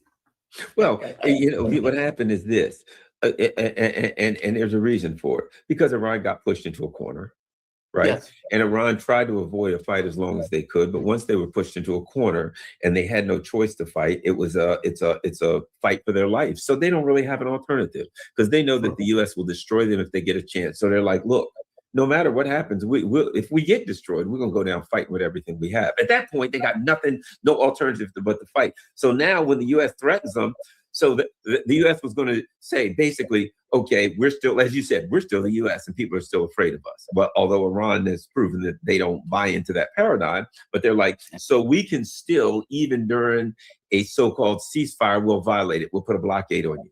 We'll violate it. We'll blow up a couple of your boats every now and then. There's nothing you're going to do because we're the U.S. You wouldn't dare hit us back. And Iran would do tit for tat. And Iran said, we're tired of tit for tat. Okay, now we're going to hit you hard.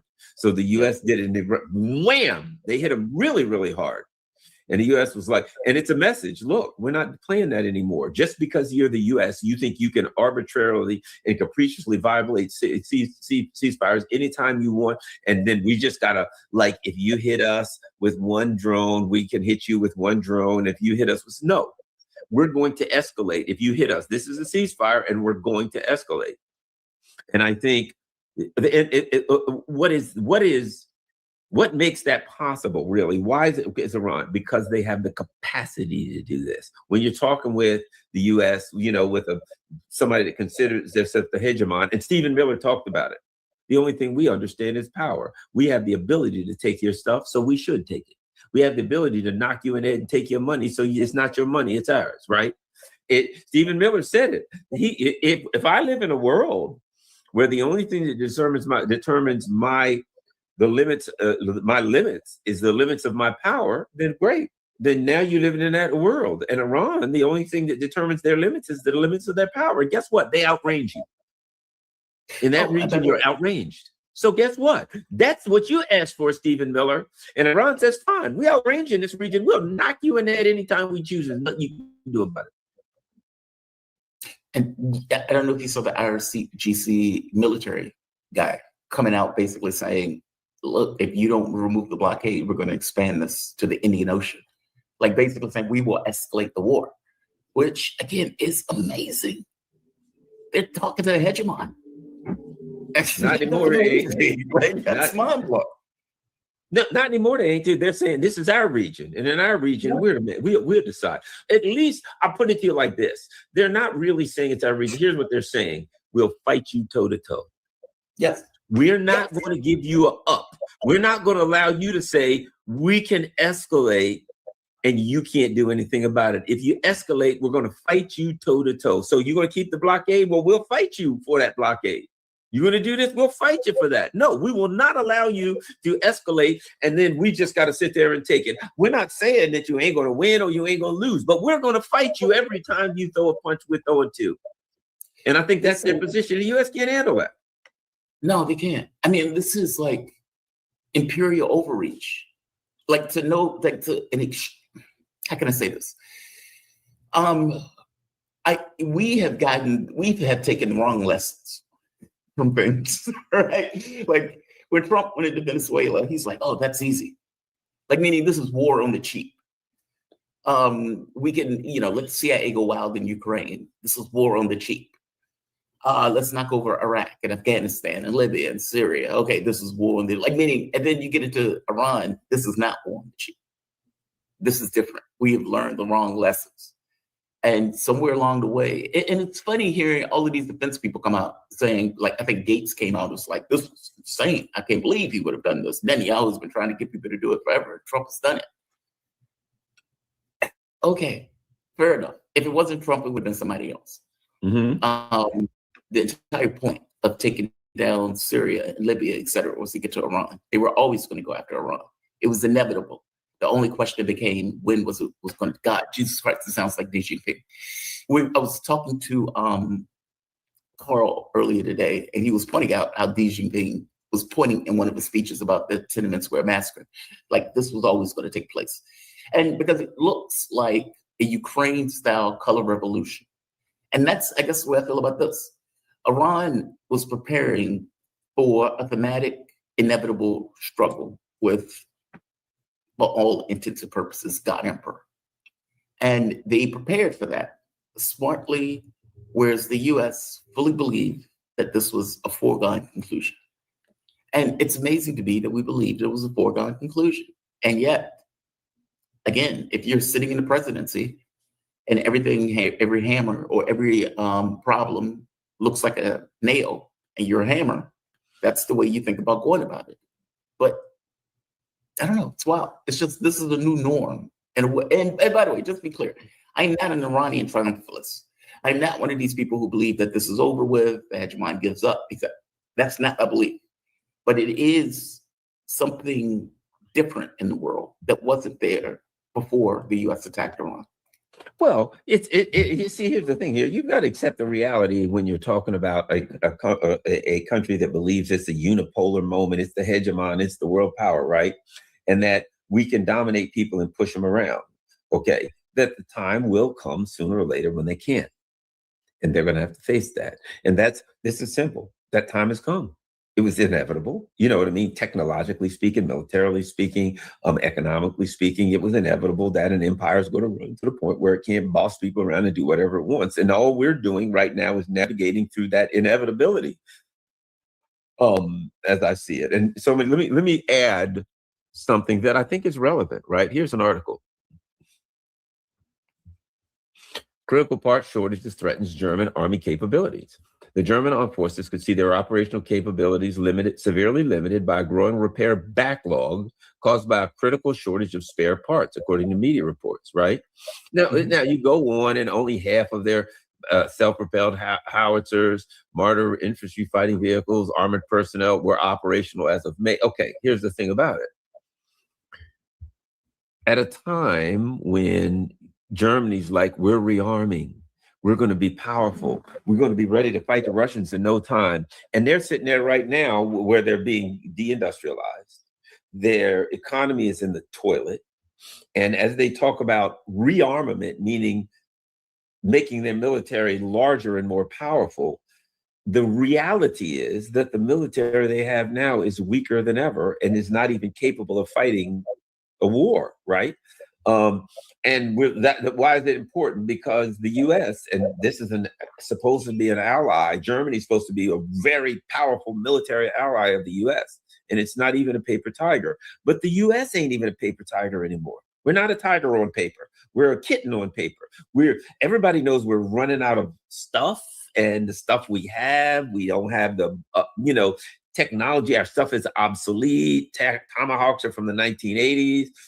So it's not just the U.S., but the U.S. and its so-called allies pretending like they're ready to fight Russia and China. Germany ain't ready to fight nobody. They ain't ready to fight Poland.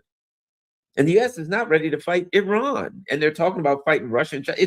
You're watching this, and it is dangerous. But in another way, it's like watching these irrational people pretend like they're still tough fighters, and they're just falling apart and obsolete.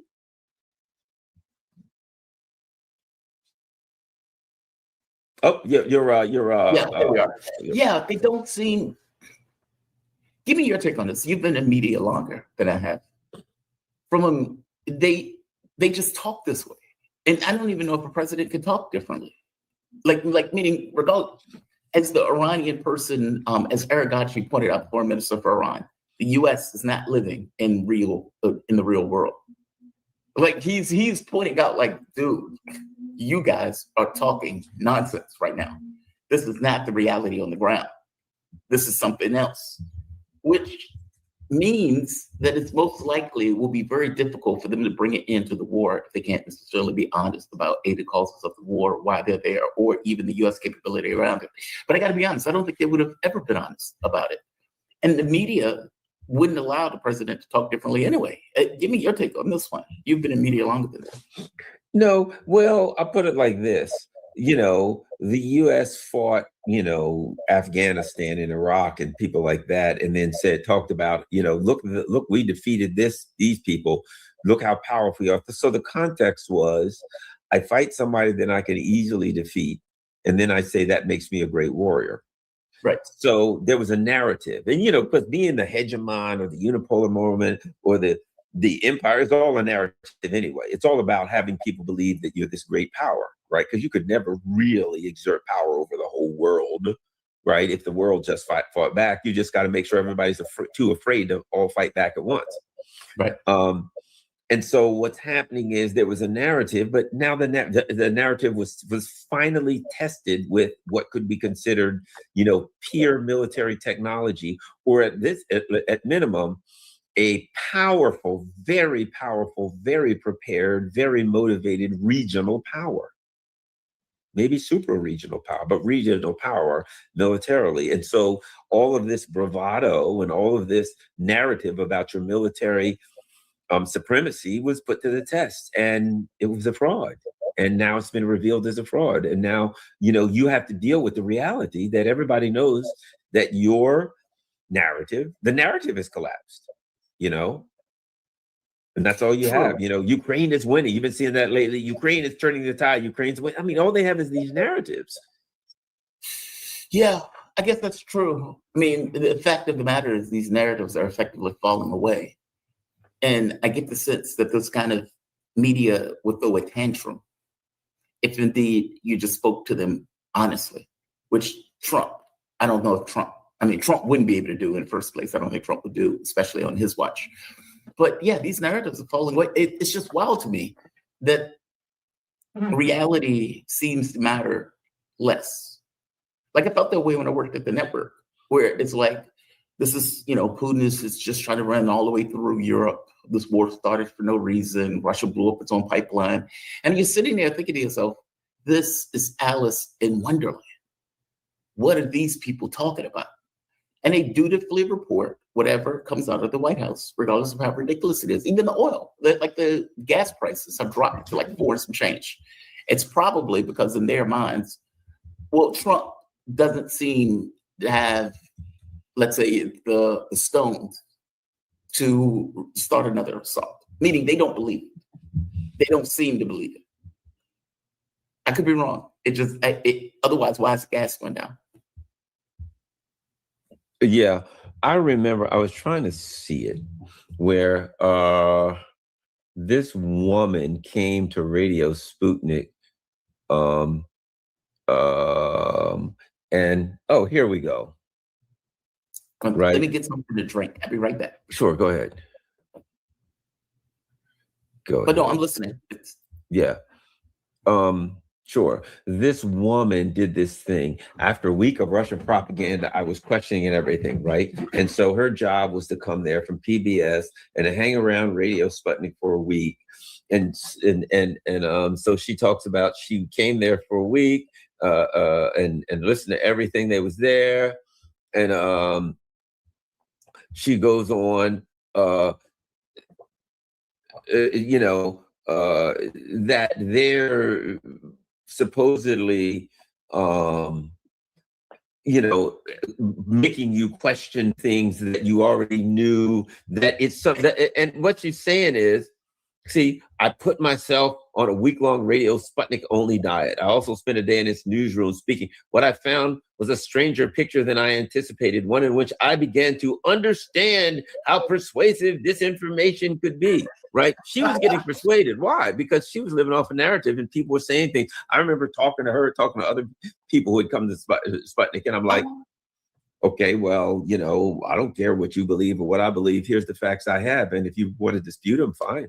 You know, and it was like, you know, she had to write an article to talk about how somehow this was some devious operation, you know. So what happens is this: the NATO, US, whoever comes up with a narrative, and those who punch holes in the narrative, which is a good thing to do, is punch holes in any narrative, right? Are up to, you know, some devious and diabolical plot, instead of doing what you should do as an individual, is ask questions, right? Well, there's philosophical and intellectual ways to poke holes in the plot, and then there's kinetic ways to poke holes in the plot. And when you poke holes in the narrative or the plot kinetically, there's no way to oppose that. You know what I mean? And I think that's what we're talking about too. We're talking about the narrative of the US's power and ability to do whatever. And then that sounds great. And then Trump says, well, if they do anything, I'll blow them to smithereens. I'll blow them up. I'll destroy them. Okay, all part of the narrative of power, right? That sounds great.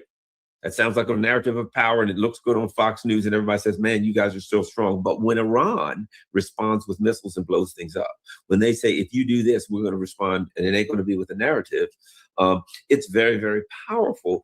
And so now the people who live in this, like you were saying, you know, this la-la land of you make up a story and you pretend it's true, are having to cope with somebody that A, refuses to live in this land, and B, acts out physically and says, you write an article, you come up with the narrative that you want us to respond to. We will act out in a physical manner, and you have to respond to the physical thing that we did in the real world. And the empire is having trouble with that. By the way, that was true in Ukraine too. Yes. I mean, like, if you remember, it was Russia's losing, Russia's fighting with shovels. Putin is about to commit suicide. Putin is cancer. Putin, his generals have isolated him. He's about to jump off the building of the Kremlin. Zelensky is Winston Churchill of our generation. Like, this is all the nonsense they're putting out, right? None of it was true. And I kept saying it every day on the radio. Well, I'm not gonna say every day. I kept saying it over and over again. At some point, reality asserts itself. Really, at a certain point, it stops mattering what you're saying. And what happens on the ground is the thing that illuminates what's actually true. And that was true in Ukraine war as Russia continued to take more and more and more territory, despite the fact that they acted as if Russia was running out of missiles. I mean, mind you, they said Russia is running out of missiles at a time where Russia was building a missile that could literally traverse the world. This was always nonsense. They're building the Rezhnev, right? And then eventually launching the Rezhnev. I'm saying something similar is happening here, whereas the White House is spinning this reality in which, well, we have air domination. We've destroyed their Navy and we've destroyed the military. It's like, okay, then why are we in negotiations? Why are we even here? If that's true, it legitimately, it obviously can't be true what they're saying. So no, I agree with you. It's just wild. It's an unreality. Yeah, exactly. Exactly. It is, you could live in that world as long as you had people afraid, like you said, as long as people were afraid to shoot at American bases. And I think you had a good point. You didn't have to have a decent air defense over your base because everybody was afraid, because you knew ain't nobody would shoot at American base because they know if they shoot at American base, they're going to get it. So you didn't really need much air defense. But once people said, okay, well, you know what? You pushed us into a corner, we'll shoot at American bases, and you didn't really have a way to defend them, and they just got beat up. They just got punched, and blown up and destroyed. Because all you ever had protecting the American bases was the narrative. That's all you ever really had to protect them. And when that narrative fell apart, you had nothing left. And now your thoughts on, let's just for an argument, argue. This is interesting. Just as an intellectual exercise. Trump, the one thing I've got to make sure that won't happen is Iran can never have nuclear weapons on my watch. And if he's telling children in this school, if Iran got a nuclear weapon, you wouldn't be here. Because if they got one, they'd immediately fire it, particularly right at your school. No other target, they wouldn't fire it anywhere. They'd fire it. Or if they got it, they'd immediately fire it at Israel. They'd immediately heave it. We've got to stop them. If we didn't attack Iran, none of you people in Washington, D.C. would be here because they'd immediately fire, right? And what happens if Iran has a nuclear weapon and they don't do any of that stuff, which they won't? You know what I mean? And then it was on your watch. And the reason it happened is because you attacked. Your thoughts on if Iran has a nuclear weapon, what does that mean? That would be fantastic. They should have had one already, to be bluntly honest. This idea of a religious edict taking priority over geopolitical interests is outrageous. But fair enough. Fair enough. That's just me, right? I'm not religious. My first instinct would be protection. Obviously, that would destroy the Trump's presidency. I mean, if a president goes on a world stage and the president openly is making the statement, they will not get a nuke. Now, mind you, his own DNI said they weren't trying to get a nuke, meaning his own intel. This wasn't the case. So he is postulating something that is definitively already not true. And more to the point, he's postulating something, basically saying, well, they've agreed not to have a nuke. They always said they were never going to get a nuke. So there's that. But if they do get one, as a direct result of what Donald Trump did, how does that not destroy his presidency? I mean, and more to the point, it probably provokes. See, that's when I would get concerned. Because at that point, Trump is in a corner. Like, meaning Trump has postulated Iran is never going to get a nuke. Because if they do, they will destroy Israel. They'll destroy the world. They're maniacs. They don't mind Israel has hundreds of nukes, but that's aside. If Iran gets a nuke, how does Trump respond? I don't have an answer for that one. That's a super interesting thing to postulate. Because what it's basically pointing out is Trump has positioned the entire point of this military campaign on preventing Iran from getting a nuke. And if Iran gets a nuke, it fires one off, like just explodes one. Now, mind you, this is not the delivery device, but let's say they explode one off. He's cornered. Like, you've effed up on a massive effing level, even by his own standards, which it would be by his own standards. I don't know. Give me your take on that one. I mean, he's cornered, but he's painted himself into that corner. For starters, cornered, he's painted himself into that corner, number one. But number two, here's the other thing about Iran. Even though you have pretended that Iran is some kind of outrageous, irrational actor, right? You know good and well they're rational, right? Yes. And so they got a nuke. You can scream and yell all you want to, but you know good and well they ain't going to nuke nobody. But here's what you do know, that if you go after them, they will, right? So now you've got some people and you're like, well, you've got a nuke, so we're going to nuke you. And you know Iran's going to say, if you do, say goodbye to Tel Aviv. Say goodbye to it. It's going to be ashes, and everybody in it we'll turn it to ashes. And we'll destroy you. Well, you might. Like you said, I ain't gonna say you won't, but you better make it worth your while, because it's gonna cost you Tel Aviv. Yeah, exactly. It better be worth it, because there ain't gonna be. The Israeli project ends, and who knows? We may have two of them, and it may be Tel Aviv and Haifa. Bottom line, you throw a nuke at us, and you can kiss your little Israel friend goodbye. So we ain't gonna mess with them, and we have no intentions to do. But here's the thing that you know they'll do it. You know they'll do it. So are you in a fix? Yeah, they've got a nuke, and we get what you're gonna do. Are you going to go back after them conventionally? You've already lost that. You can't go back after them conventionally. Are you going to throw a nuclear weapon at them, knowing that the instant you do that, Tel Aviv is turned to dust, glass? And how many do they have? You don't know. They probably got more than one. What if they got 5? And what if they say, yeah, Tel Aviv, the surrounding areas, Haifa, every city we will end Israel once and for all. There will be nothing. There will be no people. There will be zero. And you know they'll do it. If they threaten to do it, you know they will carry out their threats, but you know they won't do it if you don't throw a nuke at them. See what I'm saying? Now they've changed the game. So do I think, oh, he'll be outrageous? Yeah, but will he like, oh, I'm going to throw a nuke at him? Well, then you just said goodbye to Israel, and you know it. His presidency would be destroyed. Oh, yes. If nothing else. Like that level of humiliation is overwhelming in that case. Like even for Trump, who has this kind of Herculean ability to effectively lie. Like he's shameless at lying in a way that I've never seen a person in real life. Even him, you would think that the humiliation would just be overwhelming in that situation. Yeah, presidency will be over with.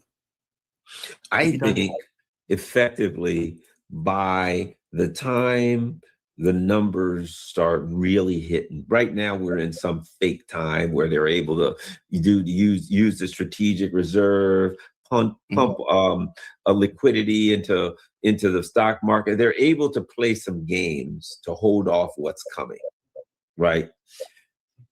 July or so, even if they get a deal, which they can't, but let's just say they did, it still would take months. And then they've got to rebuild infrastructure. You know what I mean? You ain't going to get, and then there's going to be disruption in the food supply. Man, a very bad time for the United States and Europe, especially, but the United States is coming. I think that the day he made that decision to hit Iran, my opinion is that ended his presidency. It's just a matter of how long he can hold on to this fake, before reality asserts itself. Mm-hmm. Yeah, well, I got to be honest, I have been enamored. I've been shocked. Shocked, enamored is not the right word for it. Shocked that they have not priced in what's happening with the gas. And even weirder that the war hasn't stopped. And yet gas has gone down, which ironically gives Trump more space to function in this war, meaning they're shooting themselves in the foot. If they really wanted to constrain Trump, gas prices would have went through the moon. They don't seem to believe that the war is over with, or they seem to believe that Trump has this under control. Meaning, I think they're functioning under the same delusion as mainstream media functions under. And they're seemingly believing a man who lies as easily as he breathes. Which Who's that? You mean the stock market? Yeah. Well, right. Until it stops working. Well, like for instance, one of the things they just killed the temporarily killed the gas tax, which is 18.5 cents a gallon. Oh, did they? So they didn't kill it. That's my understanding. Yeah. That temporarily. So now you just drop gas 20 cents a gallon right there, right? Okay, so if it was $4.40, now it's $4.20, right? Then, of course, the strategic reserve, maybe you can knock another 50. So, before you know it, you've knocked 30, 40, 50 cents a gallon off of it. And it's instead of $4.40, it's $3.95 or something, right? And it looks like it's dropping. But though you're playing games to get it to drop. Those are not long-term solutions, and they will. You know what I'm saying? And the strategic reserve will run out. And diesel and things like that. And, of course, fall will get here, and those crops that were planted with very expensive diesel fuel and very expensive fertilizer, and some that weren't planted at all, will start coming to market at some exorbitant price. So yeah, there's games that you can play to hold off the inevitable, but the inevitable is still coming. Yeah, either way, winter's coming, basically. Winter's coming. I don't know if you ever watch Game of Thrones. That's what it comes from. Everybody loved that. I've never seen it. Yeah, it's like the sayings that come out of that show. God, man, winter's coming. Power is a shadow on the wall. Like, it's amazing how that stuff, the allegories to real life, I'm a sucker for. Yeah. Any other big stories you think for the week? Yes, Zelensky, Putin to meet. Now, obviously, the St. Petersburg International Festival taking place in Russia. Candace Owens was the darling of the ball. What do you think of that? Of Candace Owens? God bless her, I suppose. Look, she's fortunate to be able to go. Any red-blooded person of good sense would have went on that trip. Of course. Russia is a beautiful country, and I've never been, right? But from what I've seen, it is breathtaking. Very nice. Very nice. And so yeah. for Candace Owens to be, and by the way, when Tucker Carlson went, he was saying the same thing. He was like, "This is a gorgeous country. Oh my God!" It really is. Yeah, Moscow's a fantastic city, and I've been to St. Petersburg, and man, the architecture. You know what I mean? You go there, and you're riding, and they're like, "Yes, that castle was built by Tsar so and so," and you're like, "You look at it like."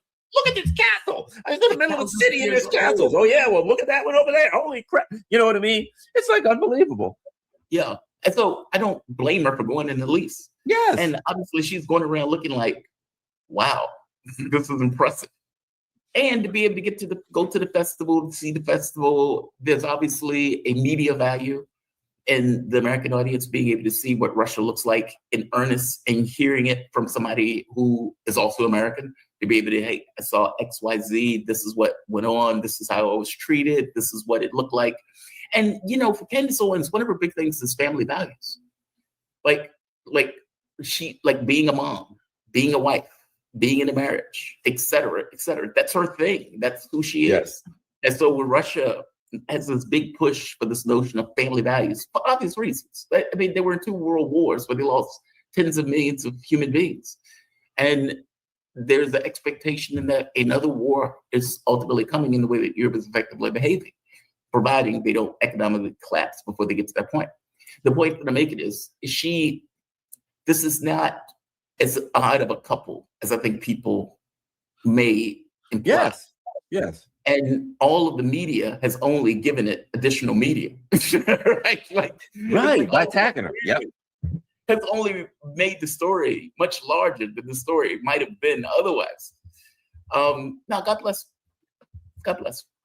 Let's see how how the media. Let's see in the past week, Candace Owens slams Laura Loomer. Her and Laura Loomer escalated public feud. Only Candace Owens could prompt MAGA to acknowledge Russian disinformation.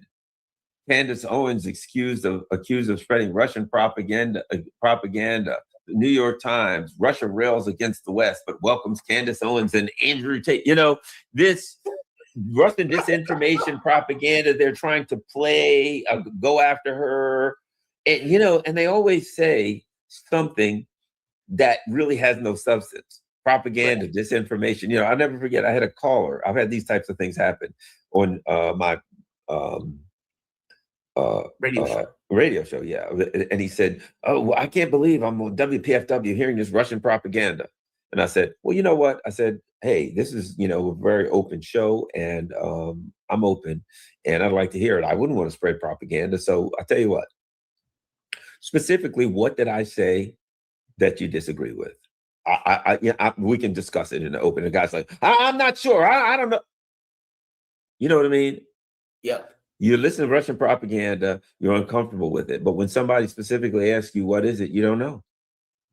Look, I remember when they did a hit piece on me, and you've had hit pieces done on you too, so I know you know this. They did a hit piece on me. I forget the publication that did it.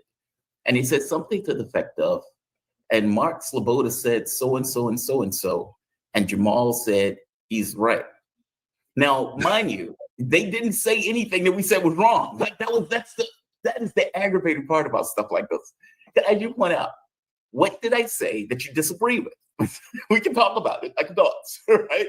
Like if you malign me by saying I'm spreading propaganda, you're undercutting me. You're trying to argue. What did I say that you fundamentally disagree? And that's when it gets more interesting, because at that point, then you fall into nuance. And sometimes not just nuance, that person is full of it. And in that article that they wrote, they never said what we said was wrong. In the entire piece, they didn't say one thing that we said was wrong. And I'm reading it like, I stand by all of this. I stand by all of this. What's wrong in the statement? I'm trying to make the point, and maybe I have PTSD over some of the stuff. I'm trying to make the point. Well, actually, that's not true. I like doing it. I was like, oh, another place wrote a hit article about me. Now, it is very strange. It's like as they spread propaganda about Candace Owens spreading propaganda. Like, okay. You don't like the fact that she went to Russia. Part of me thinks that you're jealous, but okay, let's put that to the side for the moment. Candace Owens went and gave her honest point of view. It's just that. They can dislike it, but it's just her point of view. And this is Mother Jones, blah, blah, blah. Owens, who initially claimed she was only taking family vacation, used her trip to tweet at length about the country's beauty, safety, and friendliness to Christians. Right. Which is true. What's wrong if she sees that with saying that, right? I'm starting to understand why the talking heads panic and shout and lie about Russian collusion when they learn an American with a platform is traveling here. Owens added, is Plato's allegory of the cave. It's generally shocking how clean, beautiful, and ordered this city is. It is so far removed from media depictions, right? Yes. The boldly, listen to this, propagandistic nature of Owens' trip generated condemnation, baldly propagandistic. That doesn't really mean anything, right? So they just make statements like this. It doesn't mean anything. That's baldly propagandistic. No, that statement is baldly propagandistic because there's no substance to it. You haven't accused her of doing anything. Other MAGA figures generated condemnation from an unusual quarter. Other MAGA figures who suddenly found themselves concerned about Kremlin-backed disinformation. Glenn Beck. Oh, Glenn Beck is just a Zionist neocon, right? Yeah. Candace continues lying openly to her audience, but he doesn't say anything that she lied about. Yeah, that's what I mean. About what? Like, dude, if I go to a beautiful country and I am interviewed and they ask me stuff, if I am a Christian and it is a Christian country, and I feel comfortable about the fact that it's a Christian country, and I say, hey, the streets are clean. And I say, hey, the subways are clean. And it's amazing. I don't see a huge amount of crime. Those things can be true. That's not propaganda. That is just true. I mean, this gets into this philosophical conversation about what is propaganda, right? Yep. You can make an argument that all nations need propaganda to function. But this seems soft. This seems just silly to me. This seems silly. They made a story out of nothing. And Candace Owens, the American audience, for very few times got to see what Russia looked like in earnest, not the depictions of the country. So, whatever. Owens, a dedicated rage baiter, clearly understood her visit would generate controversy. This has been the most triggering trip for the mainstream media, she declared on RT, right? So it's like you said, in the end, this is about narrative, right? And one of the narratives is when I've gone to Russia, I've had people say like, yeah, what'd you think? It was great. Was it scary? No, actually, there's very little crime. East Baltimore is scary. but Russia, not so much. I felt pretty good there. There's not a whole lot of crime. And you'd see the cognitive dissonance, right? They're like, what'd you think of Moscow? Loved it, man. The restaurants were great. People were friendly. Everything was great. A lot of families wandering around doing things on the street together. It was a great, beautiful place. I was very comfortable there. And their faces were like this. Which I don't get why. I don't get their... I've had people ask me, I forget, I told somebody I was going to, I don't know, Azerbaijan, somewhere. And they were like, really? It's like, yeah. You're not afraid? It's like, dude. Do you know how many people get shot in America? Right, yeah, exactly. Like, meaning it's like they're acting like a fish in water. Right. And it's like, do you know how much crime? Do you know how much shit is in our foods? Like, why do you think that this is the safe location? Like, this is the good one. This is the safe place. Whatever issues that those other countries have, you should at the very least be cognizant of where you live currently. Well, you know what? You start to realize that these are irrational fears, right? That these are fears that were created by watching Rachel Maddow say that the Russians are going to turn off your heat in the middle of the winter. Right. That the Russians are hacking into a small power station in New Hampshire, literally. Remember that? This New Hampshire power station. And then later on, they had to come out and say, yeah, there's no evidence that they did, right? So you just hear every week, the Russians are doing this, the Russians are doing that. The Russians are going to do this, the Russians want to do this. They're thinking about doing that, and then they're trying to do this, right? And so it becomes that Russia is some scary, dark, evil place. And when you say, yeah, the people do this, well, I guess they do because they're scared of Putin. Well, why do they have like pictures of Putin? Why do they all love Putin so much? And people are like, the looks on their faces like, what? What do you, that, they like Putin. That doesn't align with what I believe. How do I cope with that? How do I deal with someone who's actually been to Russia, who's actually worked with Russians? You know what I mean? How did somebody that has a background knowledge of what the hell's going on, who studied these things, telling me that the things that I have been told that I have not learned by my own research, I learned because people on MSNBC told me this. How do I deal with the fact that somebody is telling me things that I can't dispute and they don't align with what I always believe? And you just see that look on their face. What? Huh? Like, what's happening right now? And that's what Candace Owens is doing. She's giving a lot of people that look. And by the way, same thing with Iran. When I remember, I think it was Glenn Greenwald was debating some rando, and the guy was like, well, the people want regime change. And Glenn was like, where are you getting this from? Like, he was like, have you seen the people on the streets on behalf of their government? He was like, no. He says, maybe you need to look at something else.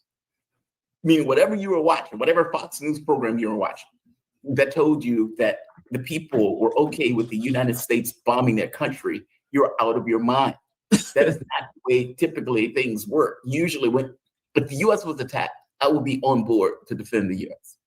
It's my country. Despite the fact that I hate the government, I don't want this country being attacked or bombed. But we are not going to be bombed. Nobody is threatening to do so, right? Like the point that I'm trying to make is straightforward. We have a population that is often disengaged from the world in the real sense of the term. Engaged with the world. Most of us don't have passports. We'd be hard pressed to find many of these countries on maps. Even if you ask random people on the street to find Iran on the map, I would almost guarantee you that most of them will have a difficult time doing so. The same thing is true for Russia. We are radically in the dark in regards to what these countries are actually like and what the people actually think. And it's not, if the goal is to have 100% to be behind the government, well, that is living in a mythical land. In the United States, how many people are against this government? Right? How many people will want this government to be overthrown? There are 320 million people in this country. I would wager to you a decent percentage would want something else, and you get 60 or 70% saying the country is going in the wrong direction. For whatever particular reason, despite that being true, when we're looking at the other world, we're like, only 80% of the people support Putin. You're right. Yeah. Like, only 80%? What do you mean only 80%? Only 70%? What do you mean only 70%? Like that number is unheard of in our political context. No, it's very wild. I am not a fan of Candace Owens, just in full transparency. By the same token, the attacks that were leveled at her for going to Moscow or St. Petersburg is absurd. It's just absurd. If that woman wants to go, let her go. If she wants to enjoy Russia and gets, I'm taken around like a queen at a ball, let her be taken around like a queen in the ball. God bless her. She's living her best life. And all of the attacks only served to backfire. That's all. Yeah. Same thing with Speed. Do you know who Speed or whatever his name is? He went to China and he thought he was going to China to show, how bad things were. And he ends up like, oh my God. This place is amazing. Well, and I'm like, this is about anything. Candace Owens says some things that I agree with and a lot of things that I think are preposterous, right? But like you said, okay, she can go wherever. and she can evaluate it wherever it is. She can go to the moon and say, I like moon rocks, or I don't like moon rocks, or just like anybody else. And we should evaluate that. We shouldn't say, I don't believe in just because I have things that I disagree with a person, or ideologically I'm not aligned with a person, philosophically I'm not aligned with a person, that I must summarily dismiss everything that they say. Exactly. Because in logically speaking, a person can be wrong about every single thing they've ever said, and the next thing they say can be true. Logically speaking, you must evaluate everything a person says based on what they've said. Is it true or wrong? Somebody could lie every single time, and one time they could tell the truth. So regardless of what Candace Owens says, there's things that she says that I think are funny, things that I think I agree with, and same time I'm like, yeah, I'm not down with that. Fine, that's life. I don't know her. I'm not married to her. She's got a husband and kids. That's all that. If they're happy, I'm happy. But when she goes to Moscow, evaluate what she's saying. Why you got to hate on her or anybody else? But that's the game. It's okay. We've chosen Iran as the enemy, Russia as the enemy, North Korea as the enemy. So certain things have to be true.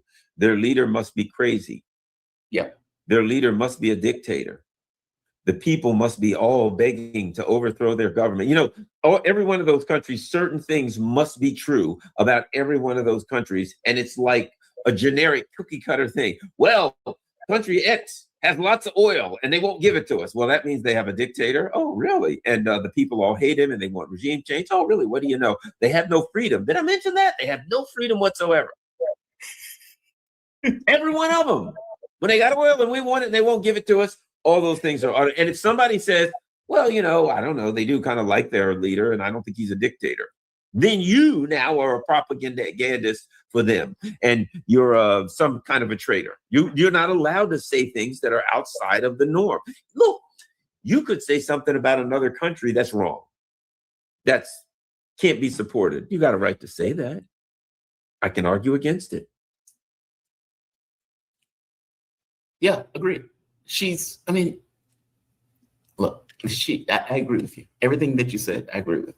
For all of its purposes, what it says, send me to the moon. I would love to go on that trip. No, man, I think she had a fantastic opportunity. She took it.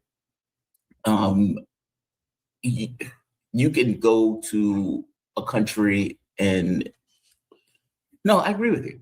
That's exactly the way it works. I'm sitting here thinking you're exactly right. And by the way, it's both parties. Like this is usually the moment that it's defined that this particular country is something that we need and they don't necessarily give it to us, or they're not vassals, or they don't just fall over and now they're the enemy. Both political parties typically see them as the enemy and the media sees them as the enemy. It's like all of them just agree, which is wild. You would think one political party would be like, yeah, we don't need to be enemies with so-and-so. Can you think of one situation where one political party defined the country as an enemy and the other political party was like, yeah, we don't think so. They just agree. It's very weird. It's like the intelligence, or like the full weight of our foreign policy seems to it seems to, the entire political edifice seems to get behind it, including mainstream media, and making this kind of delineation of, okay, now these people are enemies. This person is an enemy. This person is persona non grata. How dare this person go to Moscow? Now, mind you, all of the same media that was decrying her going to Moscow would have wanted the opportunity to go to Moscow. Sure, they would have written a crappy article, but they wanted the opportunity to go. And all of them would have fell over backwards to interview Putin. And how about this? Those people from Mother Jones, oh, she's doing this and that. And she's propaganda. I have a question. Yeah. So you disagree with what she's saying, right? Right. Okay. She went to Moscow. Have you been to Moscow? I bet you most of them haven't. Of course not. You know what I mean? No, I haven't been to Moscow. Well, wait a minute. So a person goes to Moscow, sees it firsthand and say, I think it's beautiful. I think it's a great city. I like it. And you say, that's a bunch of crap. Have you been there? No. Well, wait a minute. That's like somebody says, man, I went to the restaurant. That food was fantastic. Everything I got was perfect. The service was good. What a great restaurant. You're full of crap. That's a garbage restaurant. You ever ate there? No. Nope. So the guy who ate at the restaurant liked it. The guy who never ate there is the one who has the right to judge whether the restaurant's good or not. The whole thing is, it is what Dr. Jim Kavanaugh calls the crisis of epistemology, right? This Yeah. concept of no epistemological, no philosophical, no intellectual examination of the mainstream narrative. You're not allowed to examine to me, every mainstream narrative should be examined. We can 100% disagree, but we should poke holes in it. Yeah, well, I think it's true for this reason. Well, I think it's wrong for that reason. That's what we should do. We are discouraged from that. But instead, it's like, okay, oh, she's gone to Moscow. What do you think? Well, maybe we should send a whole delegation of people to Moscow, and we should evaluate it and come back and write an honest evaluation of it. And we should have people from various, groups and people with various ideologies of this and that, and we'll send them all to Moscow and come back, and then each of us will think what they liked or didn't like about Moscow. See, That would be too busy, too much like doing the right thing. Yeah, a government's priority is not truth under normal circumstances. It's about conformity of information space. Like, meaning it is in a government's purview or interest to control what its population gets in regards to information. Now, this terrifies me. This is stuff Brian Beletic talks about, where I cringe at it because I understand what he's saying, but I live in this country and I know how we manipulate information to the ends of whatever the political space wants it to be, whatever narratives they're trying to run with. But governments have a vested interest in ensuring its population remain on the same page in regards to what is good and what is bad, and what who are enemies, whether they are enemies or not, that type of stuff. Meaning the media is effectively doing the job of maintaining the country's quote unquote information space. And part of that is we cannot allow Candace Owens to see reality. There was a psychologist who apparently was on an airplane. The airplane, and people on the plane see a UFO. And all of the people are pressed against the window watching the UFO.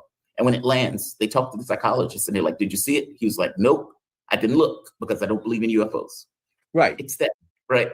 It's like reality matters a little bit less. What matters is to be able to get people to conform, and people not just to conform in the things that they do, but in order to get them to conform in the things that they do, you need to control what they think. This is the whole point in going after Candace Owens. And one part is going after her. The other part is, hey, look at what we're doing to her in regards to maligning Candace Owens for doing this and going outside of the flock. Right. And by the way, the Lord Loomer stuff was disgusting. I don't know what got in her bonnet. I don't know what was going on with that. I have no idea. But you're talking about catfight? They were on Twitter going at it. And it's Loomer's fault. Loomer was the one that effectively started it. But it was just weird. Loomer's unhinged. She's unhinged anyway. And so she's like something they throw at you. You know what I mean? Literally, she's something they throw at you. Exactly. Like, yeah, exactly. She's like, you know what she is? It's like, and as gross as this is, I've known someone who worked at a prison before, and they said, you have these people in the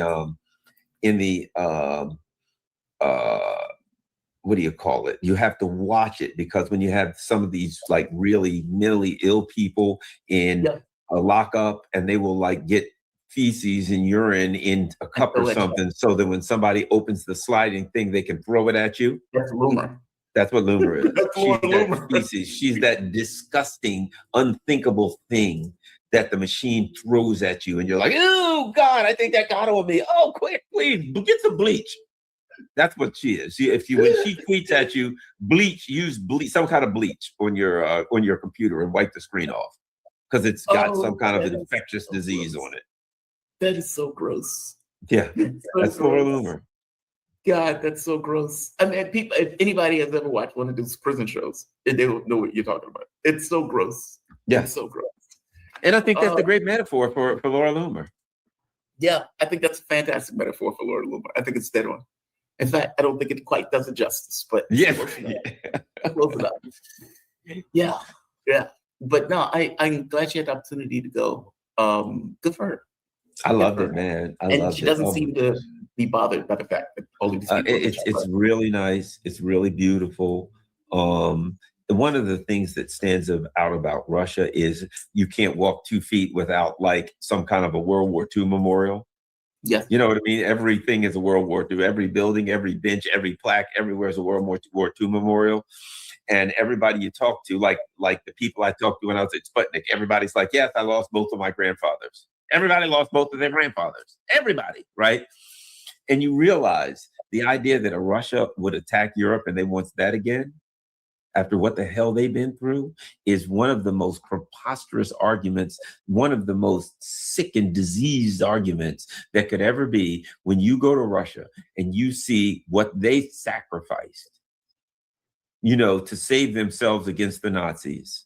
The idea that they're going to attack Europe and have to go through that again is the most absurd argument. And when you go to Russia and you see the seriousness with which they take the sacrifice that they had to make, and you understand they would never want to make that. Now, don't get me wrong, they will fight to protect themselves. And this idea that Europe is like, yes, we must build all of these roads so that strong enough so that we can take our stuff across the continent to Russia. Well, wait a minute. Russia's going to attack you, and you have to make plans so you can take all your stuff to the Russian border. Well, if they're going to attack you, why do you have to go to the Russian border? Why don't you set up defensive lines here? Don't they have to come to you? So the whole argument that we're afraid that Russia is going to attack us, so we have to set up all of these things that will allow us to move all of this stuff to the Russian border to attack them, it kind of belies your argument. You know what I'm saying? But the argument never really made sense. I mean, Russia didn't even have enough people to take over all of Ukraine. Like, how would they, meaning why would they be prepared to take over all of Europe at that point? Keep in mind, when all of this first started, they only had, 150,000 troops. And yes, they had enough to pretty much win any battle, but they couldn't necessarily occupy Ukraine with 150 troops. How the hell were they going to occupy all of Europe? It makes no sense. Like the premise never made sense. And why would they want to occupy like France and Germany and I don't know, Denmark or something? Why would Russians were going to come? And by the way, a country of 150 million people are going to attack a block of 450 million people and somehow have enough people to occupy a block of 450 million people, and they only got 100 million? Yeah, this is not the Soviet Union. Right. This is not 150 million, rather. They got 150 million people. Where are they going to come with a soldier enough to do that? Yeah, and Putin is not Joseph Stalin. Like, they're not sending hordes of people. None of this stuff is true. They're just making this shit up. No, they're making it up. They were making it up from the beginning. Like I said, I felt like I was in an upside down world.